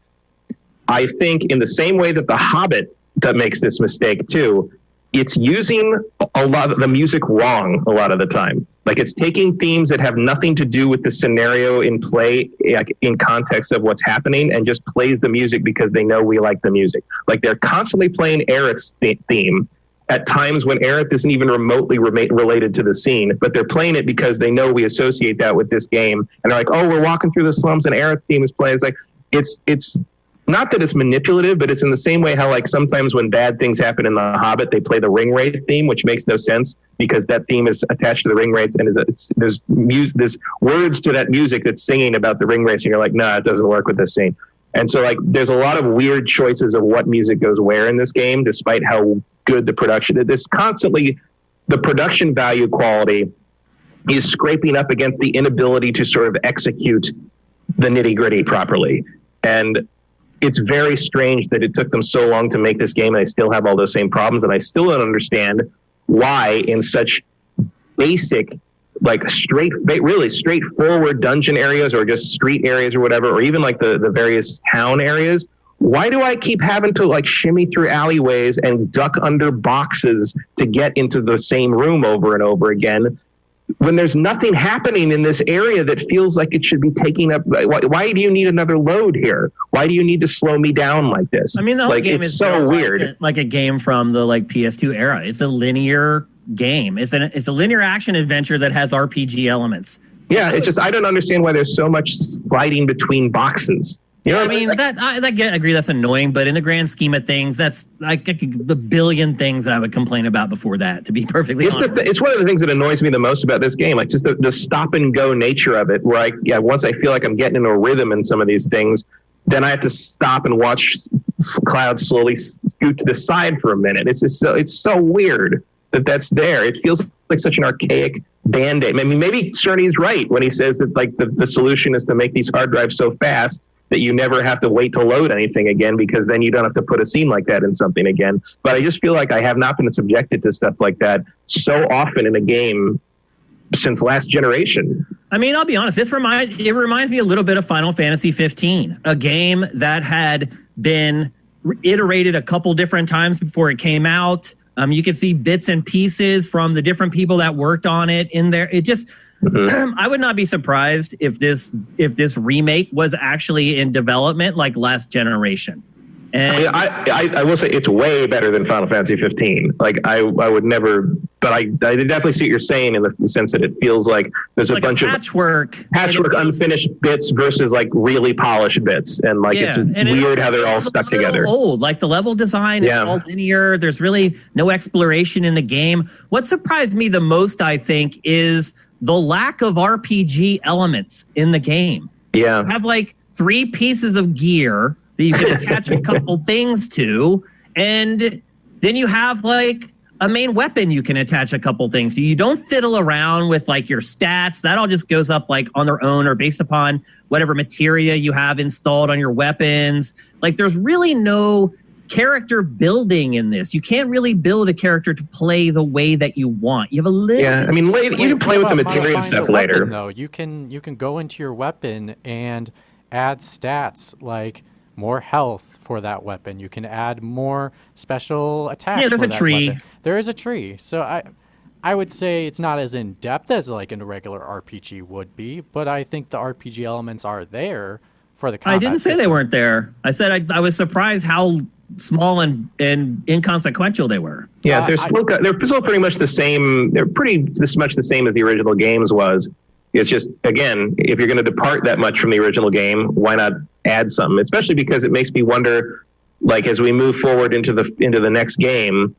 So do we keep all our levels and all our stuff in the next game, or do we get zeroed out somehow? Like how does that? Maybe dead before it comes out. Yeah, well, that Square's release schedule aside, like I'm already getting to the point where I'm getting the AGA versions of spells. So like, am I just full up on spells for the rest of the Final Fantasy VII Remake? Like, are we going to go through like 2 or 3 more of these, and I'm not going to get any more cure spells? Like, it's a weird. Like, I don't know how they're going to move forward with this, and I wonder if they do. If they do either. Like, it's.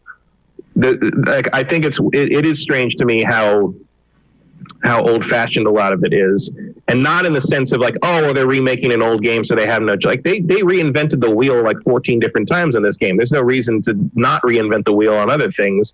It's not like the materia system was so brilliant you couldn't have like tweaked it a little bit and made it a little more in line with what we'd expect from an RPG today, even another JRPG. I think overall they've done a pretty good job, though, of picking and choosing the stuff that they should change versus the stuff they shouldn't change. However, I think the RPG elements is one thing that should have become more robust in this game. RPGs aren't this niche thing that we played when we were 8 years old anymore. They're the best-selling games in the genre.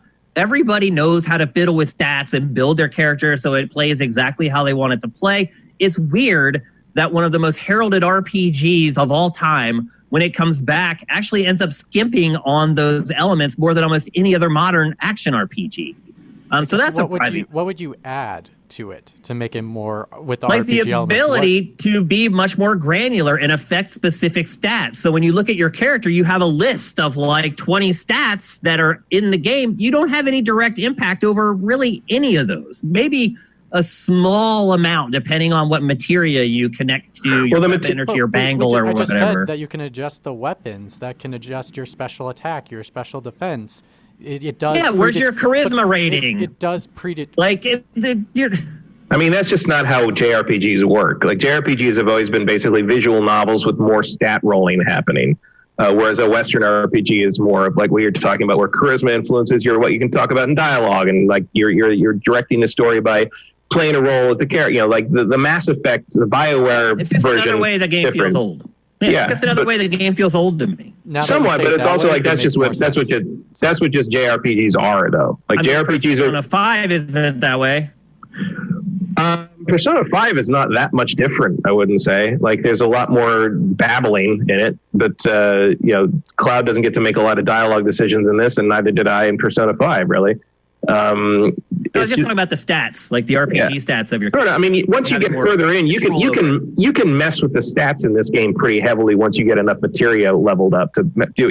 Once you're dealing with HP doubling and auto cure stuff. I mean, I have all that. The late game stuff in Final Fantasy VII, you could work up some ridiculously godlike builds just by abusing various summons and things like that, which I guess won't work the same way in this because summons don't work that way in this game. Let's talk about the combat, actually, because I think that's something we're going to need to talk about for a while, and we're starting to run out of time. Obviously, the biggest change of all of them is that the game has changed from a turn-based combat to action real-time combat.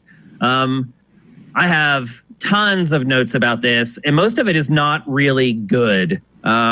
We talked about when we played the demo that it felt like you were just mashing the square button until you filled a meter, and then that hasn't really changed all that much in the final game. You're essentially just using that square button mashing until you build up a meter, and then you can start using your more powerful attacks.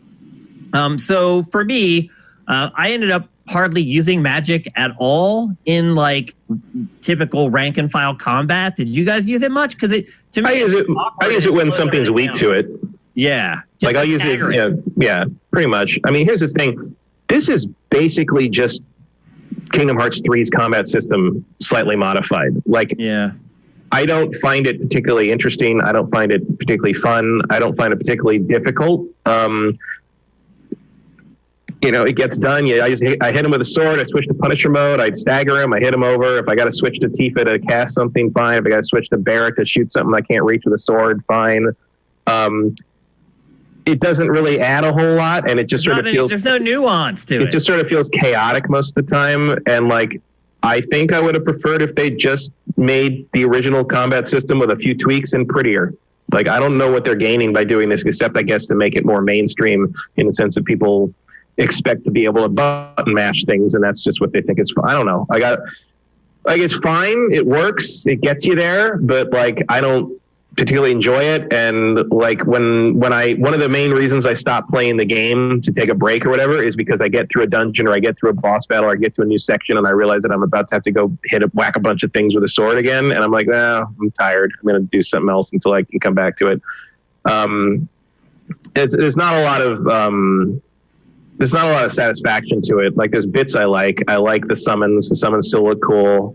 They don't happen. You like how they're implemented, though? No, I don't like the kind of the modern like Final Fantasy 15. Right. They tell you when you can use them. Well, also like it's kind of the way it's been since like 10, where it's like the summon comes in and helps you. It's not like a smart bomb anymore. It just comes in and helps you. Established in Final Fantasy VII. Right. This is the remake of that game. It's bizarre. So I don't know. I get why you do that, but I do think that Square's obsession with turning everything into an action RPG is going to be part of their downfall, I think, because you don't need it to be this, frankly. And I think it's weird in the sense that the combat is so focused on Cloud now because of how you have to play it, and I occasionally just switch to the other characters.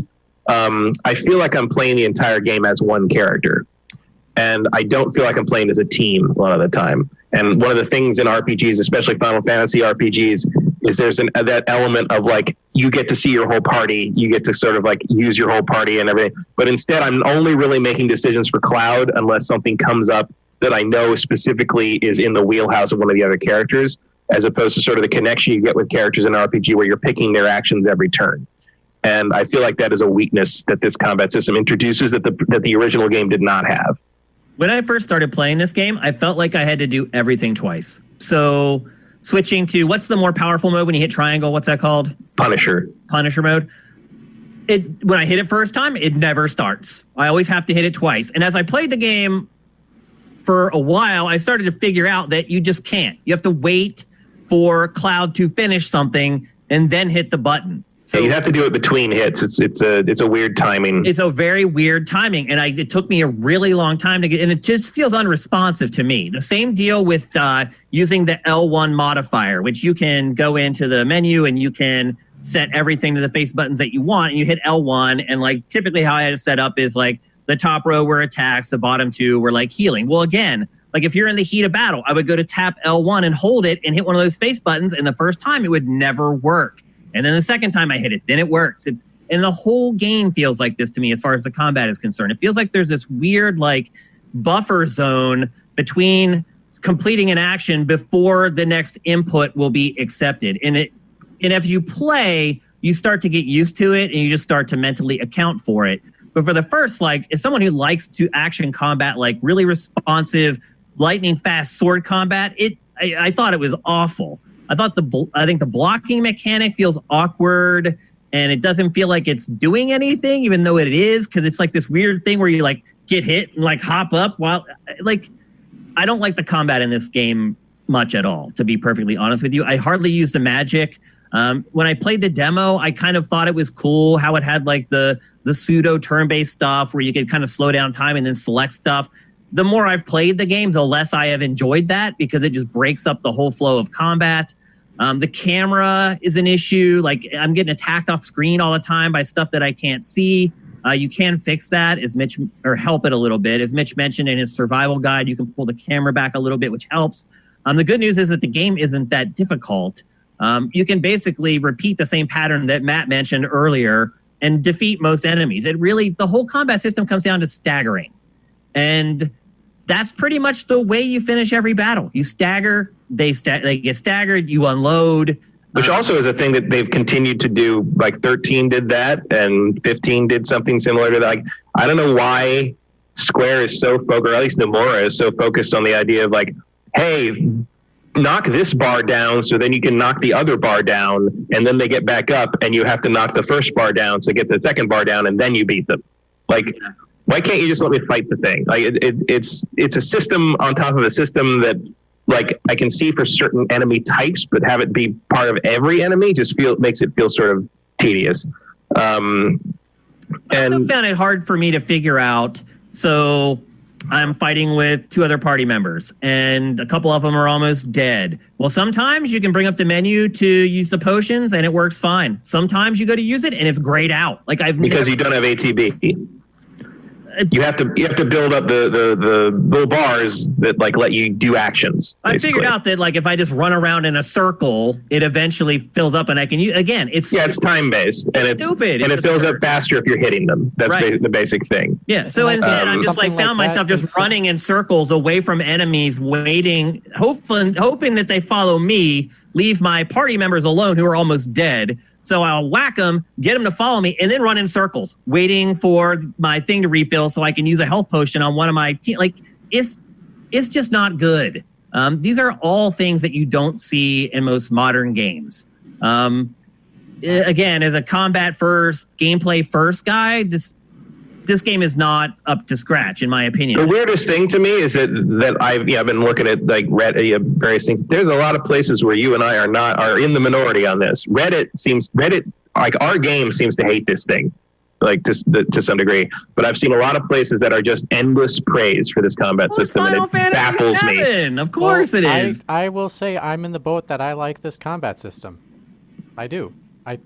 Okay, explain why. And maybe it's the way I've been playing it is been different, but you have to be strategic with the enemies because staggering is so important. Yeah, I know if you're not a fan of staggering, it's not going to work out for you very well, but I think it works. It's not that I'm not a fan of staggering. I'm not a fan of how it's implemented in this game. I think it's well done, and I think they also... Well, how? Why? How is it well done? You can't just say things and not explain them, Mitch. You have to explain why. It right now. Give me a minute. I'm trying to. I'm working on it. So, understanding the enemy is extremely important, and I think that puts it in the forefront. Why? How is it important and why? Because you want to stagger them so that you can take out their damage, or else you're going to be sitting in battle for 40 minutes. Especially when you get in the later half of the game, you're going to be running into constant new bosses constantly throughout the time. And so understanding the enemy and understanding how all you have to do is scan them, though, and you know everything. Once you get later in the game, they don't tell you as much, and you are going to have to experiment and try to figure out what's going to work best with them. And it will change to things like finding specific positions or hit areas, or this thing will be susceptible to be hurt if it transforms into this area, and then you must use this type of elemental spell. So a lot of the time, once they get later into the game, I think the beginning of what you guys are experiencing is the basic of the combat. It really starts going more in the later half of the game, and I think it also, because you're doing those things, you tend to have to sometimes retry bosses, or you didn't do the right strategy going into the battle because you were thinking, oh, I can just whack them with my sword the whole time. No, that's not how you're supposed to do it. They're immune to your sword. So you have to use certain spells, or you have to switch out your party member because that one has magic only and it's going to affect them. So I think there are plenty of But you're talking more about design. You're not talking about how the combat actually feels and operates. You're saying I have to figure out what attack is going to work. We're talking about what it feels like to actually attack. And they're two different things. And for me, I don't know why you're running into the issue of the double tap that you're mentioning, because I'm not running into that at all. And maybe I just have the timing down really, really well of understanding when I can. Well, I said it was a problem at the beginning of the game, and then I figured it out, and I got used to it. That still doesn't mean that it's good or that I like it. I like the timing. I think the timing works really well. I like that you have to be aggressive to bring up your ATB bar, because then you're not going to be like you were running around in a circle waiting for the bar to come up. There are even things where you can defend, and you will get ATB from doing that if you have a certain type of materia. So there are so many ways that you can do it, and I think it feels smooth for me when I'm playing it. There are a few hiccups that I'll run into where, did I try to heal the person and all of a sudden they just got hit again? And so as soon as that health went there, they got hit and they're dead again? Yeah, that's going to happen. You have to be a lot more, it just makes me be more mindful of what I'm doing in the environment.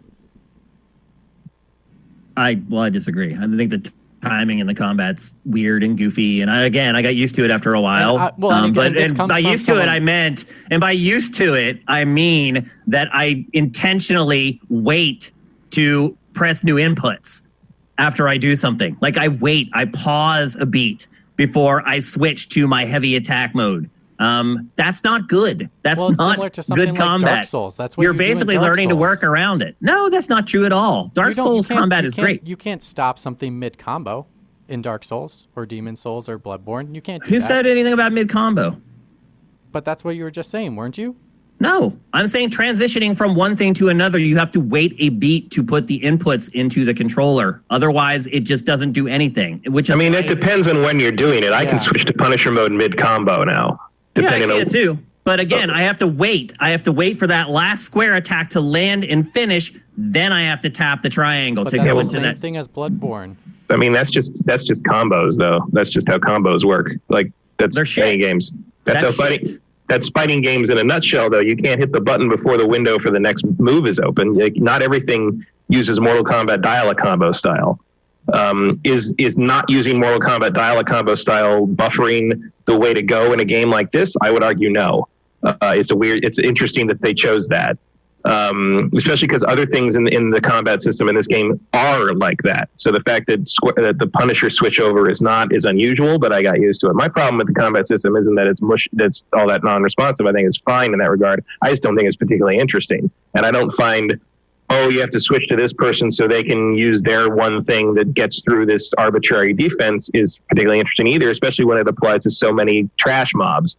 Like, I think most of the boss battles are interesting because, like, you got to figure out, okay, hit this weak spot and use this, and then, like, the thing gets staggered. I get it. Like, that all works. But the fact that for the fact that sometimes you have to do that with just like random bats, it's just sort of like, you get weird. Like rats and dogs in this game, like out of nowhere. Like, let us get you cornered, and like you start getting struggled. And I've never had anything that bad. Like, I've died twice in this game, and it was in the same battle. It's when you're going through the subway tunnels. At one point, you have to fight 2 flamethrower guys and 2 missile launchers, and I got destroyed. The first time anyone in my party even died in the whole game. And I got destroyed, and I was like, what the hell? So I tried it again, and I got destroyed again, and I tried it again, and I burned through them without any problem. And I don't know what I did differently. You probably didn't do anything. I have no idea. It's just the AI of the enemies. They didn't go into a certain routine. You didn't end up cornered. My life bar went gone. Like, I died in like 30 seconds. And then the third time I tried it, I don't know if they adjust the difficulty because I was sucking so much or something, but like, I didn't do anything that I could discern differently, and I just steamrolled them this time, and I don't know what was different. So to me, that is a weak combat design. Not necessarily that I died and had to retry it, but the fact that I don't know why I succeeded after I failed twice. I don't get it.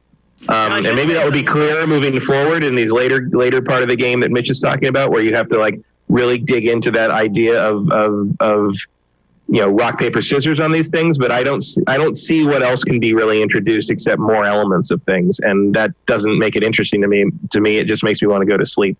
Now, I should mention things that I like about this game, because overall, I actually do like this game. I'm not like you, Matt. I am enjoying playing it. I think the pacing of the game is good. To me, there isn't a ton of downtime in the game. And I think overall, the visuals are pretty. I just don't think that they're up to upper echelon quality. And I think I can see in the visuals that this game has been under development for quite a while. And it's not an excuse. It's not. I'm not trying to let it off the hook. But in all honesty, this game has probably been in development for a really long time. And time isn't kind to technology in general. So I am enjoying the story. I think they do a great job with the characters in the game. I love Barrett. The writing for Barrett is amazing. Most of the voice acting in the game is really good. I think Charlie Sheen might be suing Square Enix for royalties, though. That one character is so obviously just a ripoff of him. Even the voice actor sounds like Charlie Sheen. I mean, he was probably the one character that I didn't resonate with all that much. But everybody else, man, I really like. Is this the guy on the motorcycle, or no? The dude with the headband, and he looks like Charlie Sheen. He's the Turks, yeah. Yeah. Sid. Yeah, Sid. Okay. Yeah. and it may be Charlie Sheen voicing him. It sounds a lot like him and looks a whole hell of a lot like him. So I like the pacing. The boss fights to me are the best part of the game. And the good news is, at first, there aren't that many. The longer I've played the game, they've started to pick up, which is good. You've seen nothing yet, Shane. Those I know. I mean, I've played Final Fantasy, so I know the last third of the game is just going to be one boss fight after another. That's how they work. And they're just as detailed, like you're going into. So yeah, the boss fights to me are the best part of this game. And like Matt said, because they do actually take some thinking, some planning, some forethought. They actually require you to use the other characters in your party. That's another thing that Matt touched on earlier that I want to reiterate is that your party members in a lot of cases are just along for the ride. I generally just play as Cloud, and I only switch to other characters when Cloud is like trapped by an enemy or when I need to use a very specific ability that character has. Like Barrett needs to shoot a turret that's up high, or you need a very specific elemental spell to stagger an enemy or something like that. But otherwise, like they're just kind of these people that run around and drop voice samples here and there. But I am having like fun. Donald and Goofy. Yeah, really. You're right, actually. I am enjoying the game, though. I'm having a good time. I do agree that this game is padded. The extra stuff that they've added in the in-between zones of the stuff where you actually from the original game, they don't really add much to the game at all to me. They just keep flooding rooms with enemies, and you keep killing them. Another thing that impresses me in this game is the enemy variety. There are a lot of different enemy types in this game. After coming off like Doom Eternal, and in honesty, a lot of other games where you have like that pack of like 5 or 6 enemy types that you fight over and over, and then your mini bosses and your bosses. Like this game just has a metric ton of different enemies to fight. Now, I would argue a lot of them don't present all that much of a different strategy to have to fight them. Even airborne enemies, because you can lock on, even if you're playing a character that uses a melee weapon, they'll fly like 90 feet into the air and attack. So you don't even need like to use Barrett to attack most of the airborne enemies. You'll just fly up into the air and do it. So I am enjoying the game. I am going to, I believe, finish the game, provided it doesn't change drastically in the near future. I'm more than halfway through it at this point, so I feel pretty secure that it's not going to completely upend the apple cart. But I am having fun with it because we definitely should do a spoiled on this one. Like this one is definitely warranted one. So I would commend, please, guys, finish this because I would love to have a conversation with you once you're done with it. There's also a lot left to play after this week. Yeah, I mean, I would still say it is the best Final Fantasy since 12. Not that I haven't. I'm not counting the MMOs because I don't really. I like it more than 15. Oh yeah, I've had dentist appointments of like more than 15. Well, I actually kind of enjoyed 15. But I don't like much stuff. I like 12 and I like 6, and that's about it. Like 9 is pretty good, but like I'm not a huge Final Fantasy fan, but I do think this is an improvement over the original 7. Yeah. Look, the reason we're really good digging into this game is because this game has got some perfect scores from around the internet, which is crazy. So, and look, I'm not going to say someone's wrong or that anything like that, but I think as a viewer, you're like, okay, I've read these reviews that gave it a perfect 10, or I watched this video review that gave it a perfect 10. Is it a perfect game? And that's what we answer in our discussions. Is it? No. To me, hell no. Hell no. But I'm having a lot of fun with it, but it's definitely not a perfect score in any capacity. But I'm really, really enjoying the game. I did like 15 as well, Shane. Actually, it's probably one of my favorites because I tend to. Well, I wouldn't go that far. Well, I would say that only I liked it more than Matt did. Well, I'll put it to you that way. I guess, yeah. For me, it's just I really like I'm not a big fan of turn-based. So for me, this is the I think it's a great meld between turn-based and not. I know you said you felt like the combat sometimes got broken up when you're pausing. Originally, when I played the demo, I felt like that. But as I've been playing this game, I actually do like doing that occasionally, especially when it comes to healing and doing things like that, because it allows me to. But you have to do it. Well, yeah, but it also allows me to think strategically in those moments of like, okay, I need a minute. I need to breathe. This guy's hammering on my people. I need to figure out what I'm going to do from here. And those moments kind of allow me to have that moment to be able to readjust and I think that's an illusion, though. I mean, That guy pounding on your head, it just doesn't matter. Well, because that character is going to live, and no matter what you do, it's going to be there. And even if it dies, as soon as you kill the last enemy, it's going to pop right back up. Like, I get what you're saying, but there's just no consequence to it. Like, it's like something you have to make up in your mind while you're playing the game, because in reality, that's just not the way it is. Like, I don't know. I don't feel a lot of consequence playing this game in general, I guess, other than what's tied into the story. Well, I guess you could probably say that because we know what the story is. I mean, I know how it's ultimately going to end. And I think part of the discussion, that has been something I've been thinking about when you guys were talking about the filler, is would you be feeling this way because you know the story? And I feel as if, from someone that just experienced Final Fantasy VII only a few years ago, I think I was playing it with my roommate who loves Final Fantasy. So he's been helping me kind of understand what was in the original, what wasn't in the original, what did they adjust and change. And we kind of have differing opinions slightly because of that reason. He's like, well, because I already know what happens, this filler doesn't really mean much to me because it's not getting to the areas that I really wanted to see in a game. And for someone wasn't my perspective at all. I just think that the content isn't particularly. Yeah, I haven't played the original. I haven't played the original game since 2001. Yeah, I haven't either. I don't know. I do not know the story of Final Fantasy VII like the back of my hand or anything. I just recognize as I'm playing this game that a ton of what's happening is completely irrelevant narratively. Like it doesn't need to be there to get you to where the story needs to go. Not because I know where the story's going, but because it's just tap dancing. I think they make good character moments in those times to be able to have, when the big moments happen, they really make their impact. Here and there, but I just think I would be more forgiving of it if it didn't spend so much time making me walk incredibly slowly down narrow hallways as these people talked all the time. Like, it's just it's this frisson. That's the most modern thing about the game, Matt. It's a frisson between like this high level production value and this is like it's this just dishwater dull presentation. Like, I don't want to follow Tifa through another goddamn alley. Like, I don't want to have to wiggle through another set of crates while Barrett says funny things. Like, why can't you just have Barrett say funny things while I walk at a normal speed? Well, if I did have to follow one character, it would be Tifa.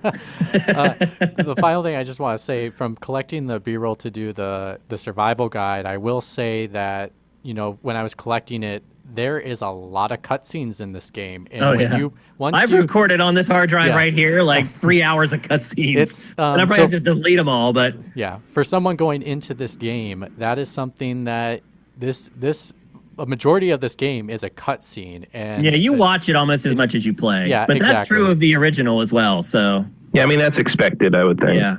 It's a Square Enix game. Yeah, honestly, I think it's better when I'm watching it. A lot of it.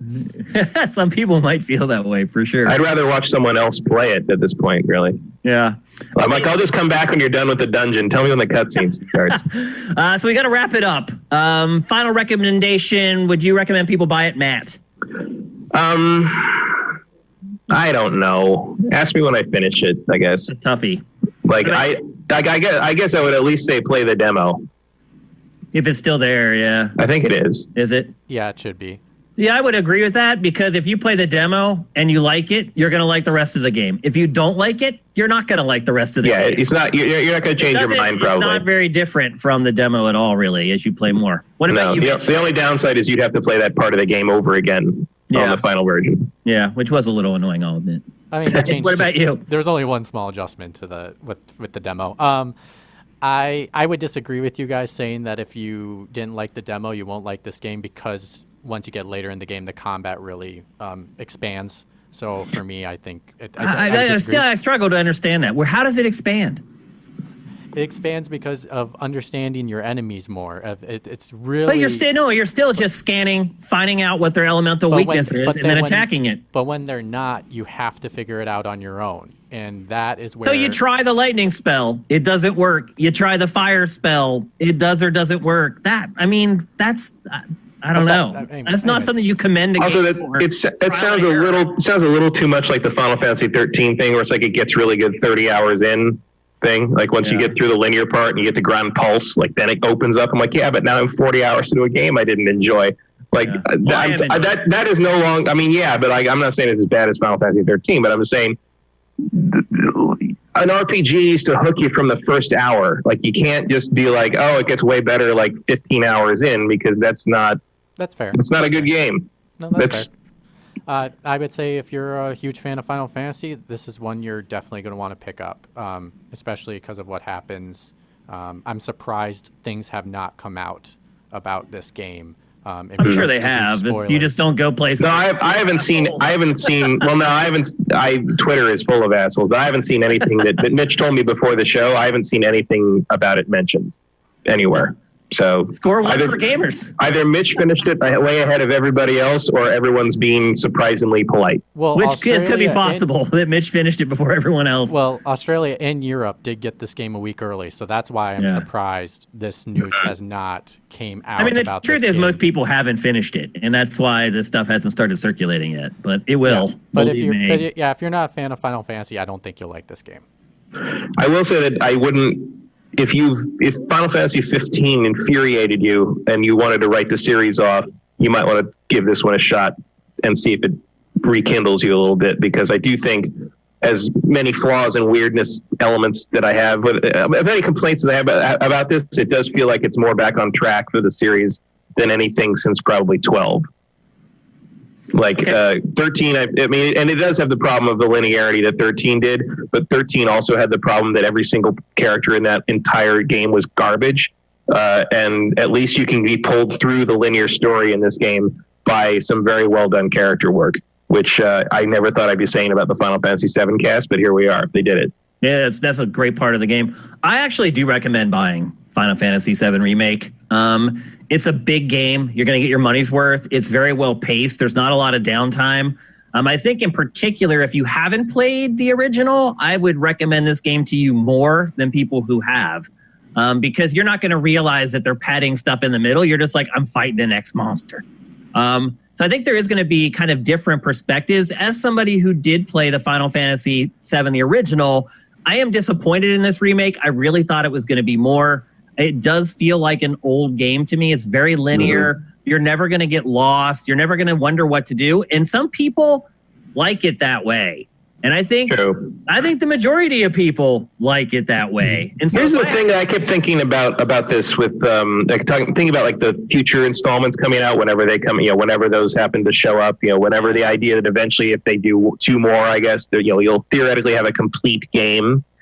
And I kept thinking like, oh, when that finally happens, like 8 years from now, to do like a full playthrough, I cannot imagine ever playing this again. That's what I was just going to say. I cannot imagine ever going, because it goes back to what I was saying about like not being able to granularly build a character. You can't there's no incentive to play this again and like create a completely different character who's a spellcaster with, that's just not what this game is. The changes you can make to your character are very subtle.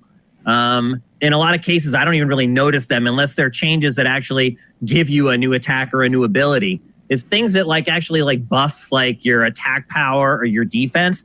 Like the next time I go into a fight, I don't notice them. So I think it's the RPG for people who only kind of like RPGs. That's the way I would put it. And you slather on the Final Fantasy VII mythos over top of it, I would recommend for most people to buy the game at full price at $60. Even if you only do play it once and you get 30 or 40 hours out of it, totally worth it.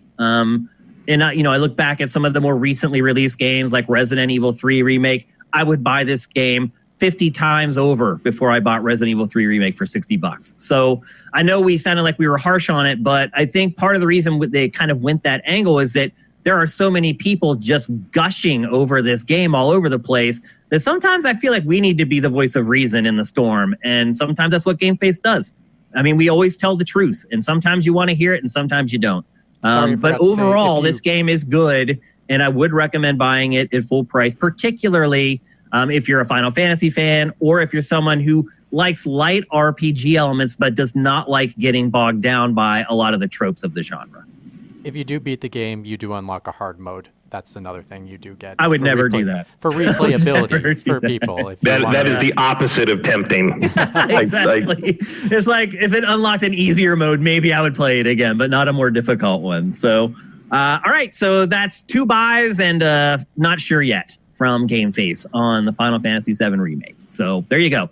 Despite the conversation getting testy and us all having issues, well, I don't know if Mitch actually had any issues with it, but Matt and I certainly did. I think it's just a fine game. I think there are a couple elements that are really well done, but it's just a fine game.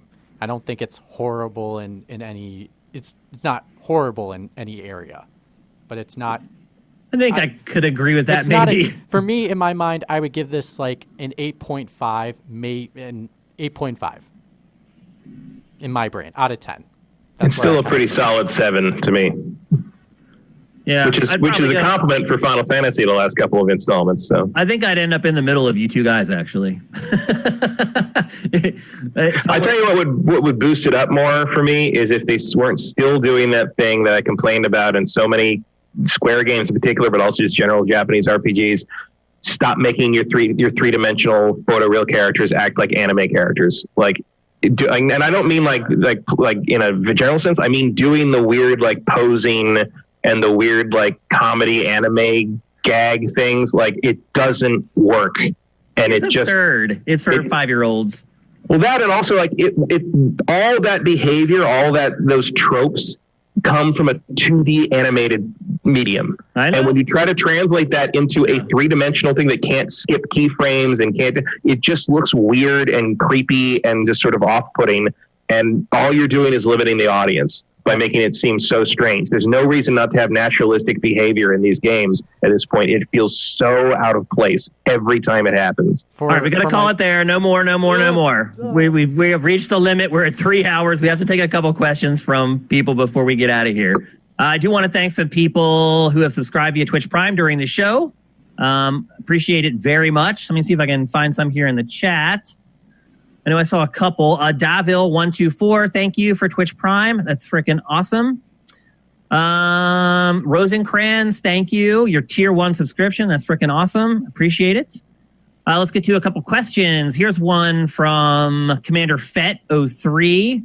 What do you think about the rumors of Capcom remaking Resident Evil 4? I don't know if you really need to do that beyond like up-resing the existing game. I get why you remake 2 and 3 because they were, ancient, pre-rendered ancient games. I feel like 4 could stand a remaster at most, really. Yeah, I don't. Why mess with perfection? It's literally like the perfect action game. Like, no, don't touch it. Like, sure, redo the textures, redo the character models again if you want to. Touch up some of the cinematics if you want to. Sure, I'm okay with that. You don't need to touch anything else. Everything else is literally perfect. So, I mean, I understand why Capcom's doing it because it knows it can squeeze yet another $200 million out of that same game. Oh, it would be a very lucrative choice, yes. Yeah, so I know why it's doing it. I just don't agree with it, and I don't think it's necessary. For that game specifically, I think they've already released HD remasters plenty of times over. If they're going to remake the game, and I think adding the way they've done movement, shooting and walking would be kind of nice in that game, and it could change up the gameplay completely, especially with the villagers, so they're not walking up, stop, walk a little slower so you can shoot them. I think that could improve gameplay and, intensify the intensity of being in a village of you don't know what the hell's going on. Okay. SJD Swanlin with the leaks regarding the upcoming remake of Resident Evil 4 and how long it's been in development and how long it still will be. How much of a change do you think it will be over the original? We pretty much answered that already. People want to know about RE4. Minority Games, how long until the next Final Fantasy VII game? At least 2 years. Remember, people go at Sifted Games in chat for us to answer your question. I'd say at least 2 years, probably 3. Oh, I'd say like 5. I'm saying 3. Yeah, I think it's going to be a while. No, I long. 2 or 3 is reasonable if they aren't reinventing the tech wheel and just. But I really keep wondering if one of the reasons they cut this off where they cut it off is because they didn't want to have to figure out how to do an open world with this engine yet.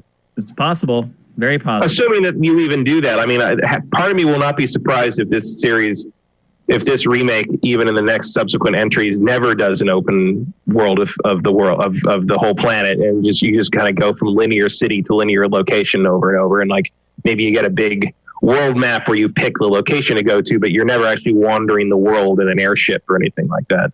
Yep. Next one from A Bunch of Jerks. Great name. Whenever a remake comes out, I always feel compelled to play the original to get a better appreciation for what they changed. I did that for RE3. Do you think I should for Final Fantasy? Great question. I mean, depends how much time you got. That's a long game. I would say no. Like, it's a huge game. If you just played Midgard, you could do that. Yeah, I guess you could just play disc 1. Yeah, because you'd end up spoiling the rest of the remake if you play all of Final Fantasy VII now. Maybe. It might be just time to bite the bullet and just play the remake, or like they suggested, just play the same section of the original. I would play the remake first, and then if you're still interested, go back and play disc 1 of the original.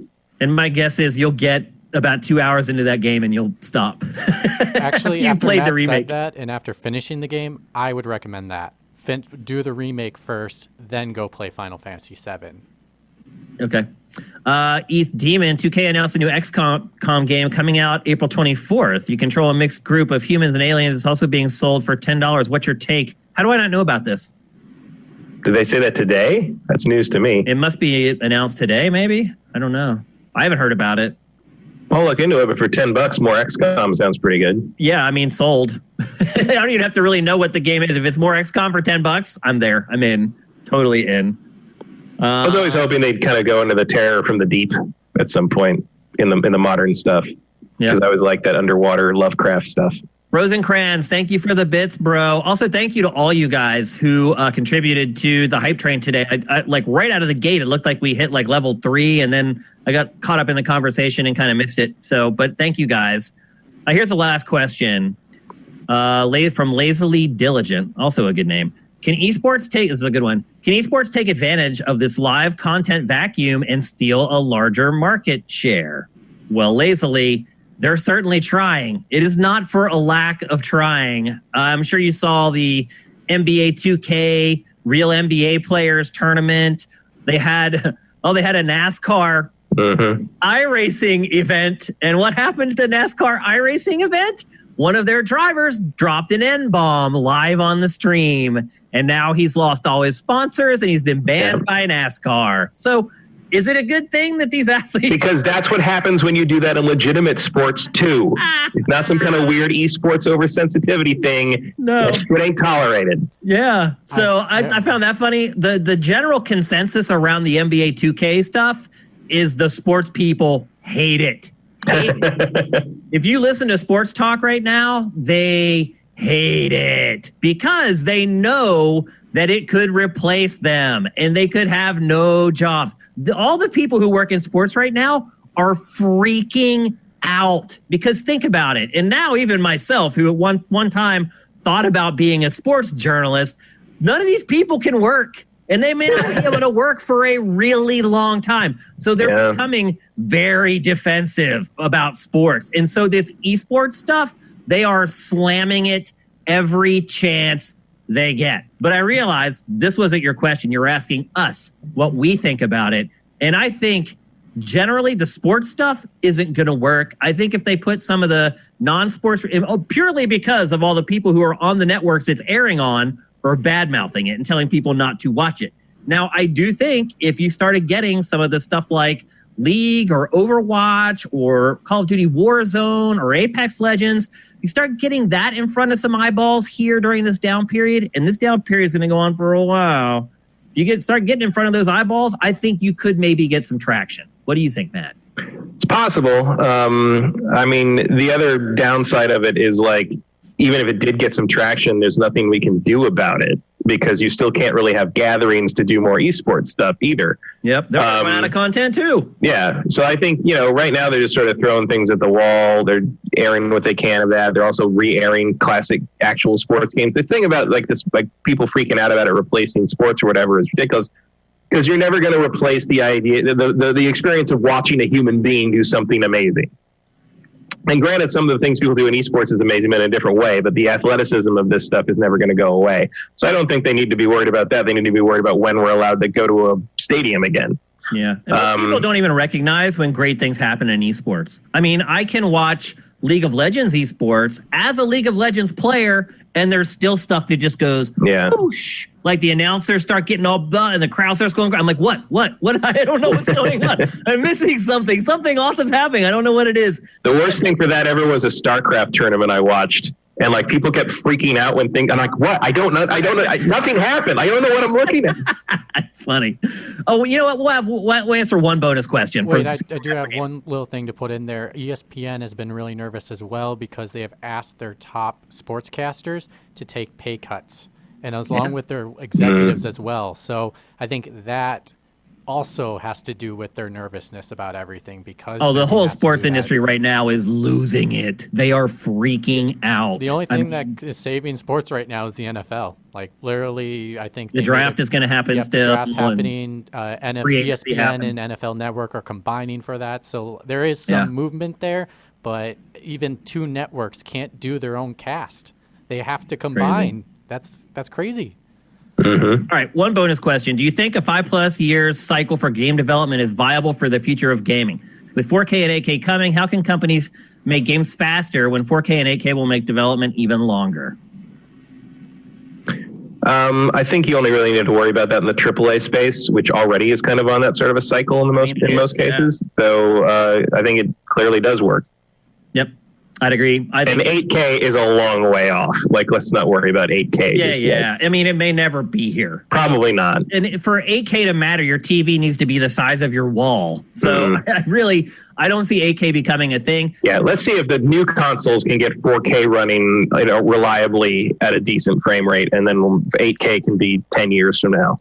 I don't even think 4K has that much work anymore because they've been creating textures in 4K for a couple of years now. I don't think that the next generation is going to add much development time other than the developers getting over the hump of working with the actual hardware. So look, some studios like Naughty Dog and Rockstar, they're going to take 7 or 8 years to make each game. Some studios are going to take 2 or 3 years. I think that's going to continue. And the only way you can offload that is basically just have enough studios to be able to constantly be coming out with content. Stagger your releases, yeah, exactly. It's pretty much what Naughty Dog has done and Insomniac has done. Yeah, exactly. Sony's figured it out pretty much. Microsoft could stand to figure it out a little quicker than they have been, but I don't think you're dealing with a lot of the new developers they bought are not in the Naughty Dog kind of headspace. They're not to disparage them, but they're just not that. They're AA maybe, not AAA. Yep. Yet. All right, that's going to do it for GameFace 207 here on Sifted Games at sifted.net. Thanks to everybody who's been on the chat asking great questions as always. Thanks for all the bits. Thanks for the Twitch Prime. You guys are awesome. You rock. Without you, we would be nothing. I'm Shane Satterfield. You can find me on Twitter at Dinfire. You can find Matt Kyle at MKEIL. And you can find Mitch at Mitch Secor. A reminder to follow Sifted Games on Twitter as well, at Sifted Games. If you're a Twitch Prime subscriber or you're just a YouTube fan, you get all the announcements when all the new content goes live there. And if you're an Apple Podcast or a Google Podcast listener, please head on over to patreon.com/sifted and kick us a couple bucks a month for all the entertainment we've been giving you guys. So we'll just keep improving this show. I think this is better than last week. I think the audio and the video is better. I think the graphics are better. As we settle into this new reality, we're going to keep improving and making sure that the show is up to scratch for you guys. So thanks again to everyone on the stream. Thanks for everyone for all the support. We'll see you next week. GameFace is up and out.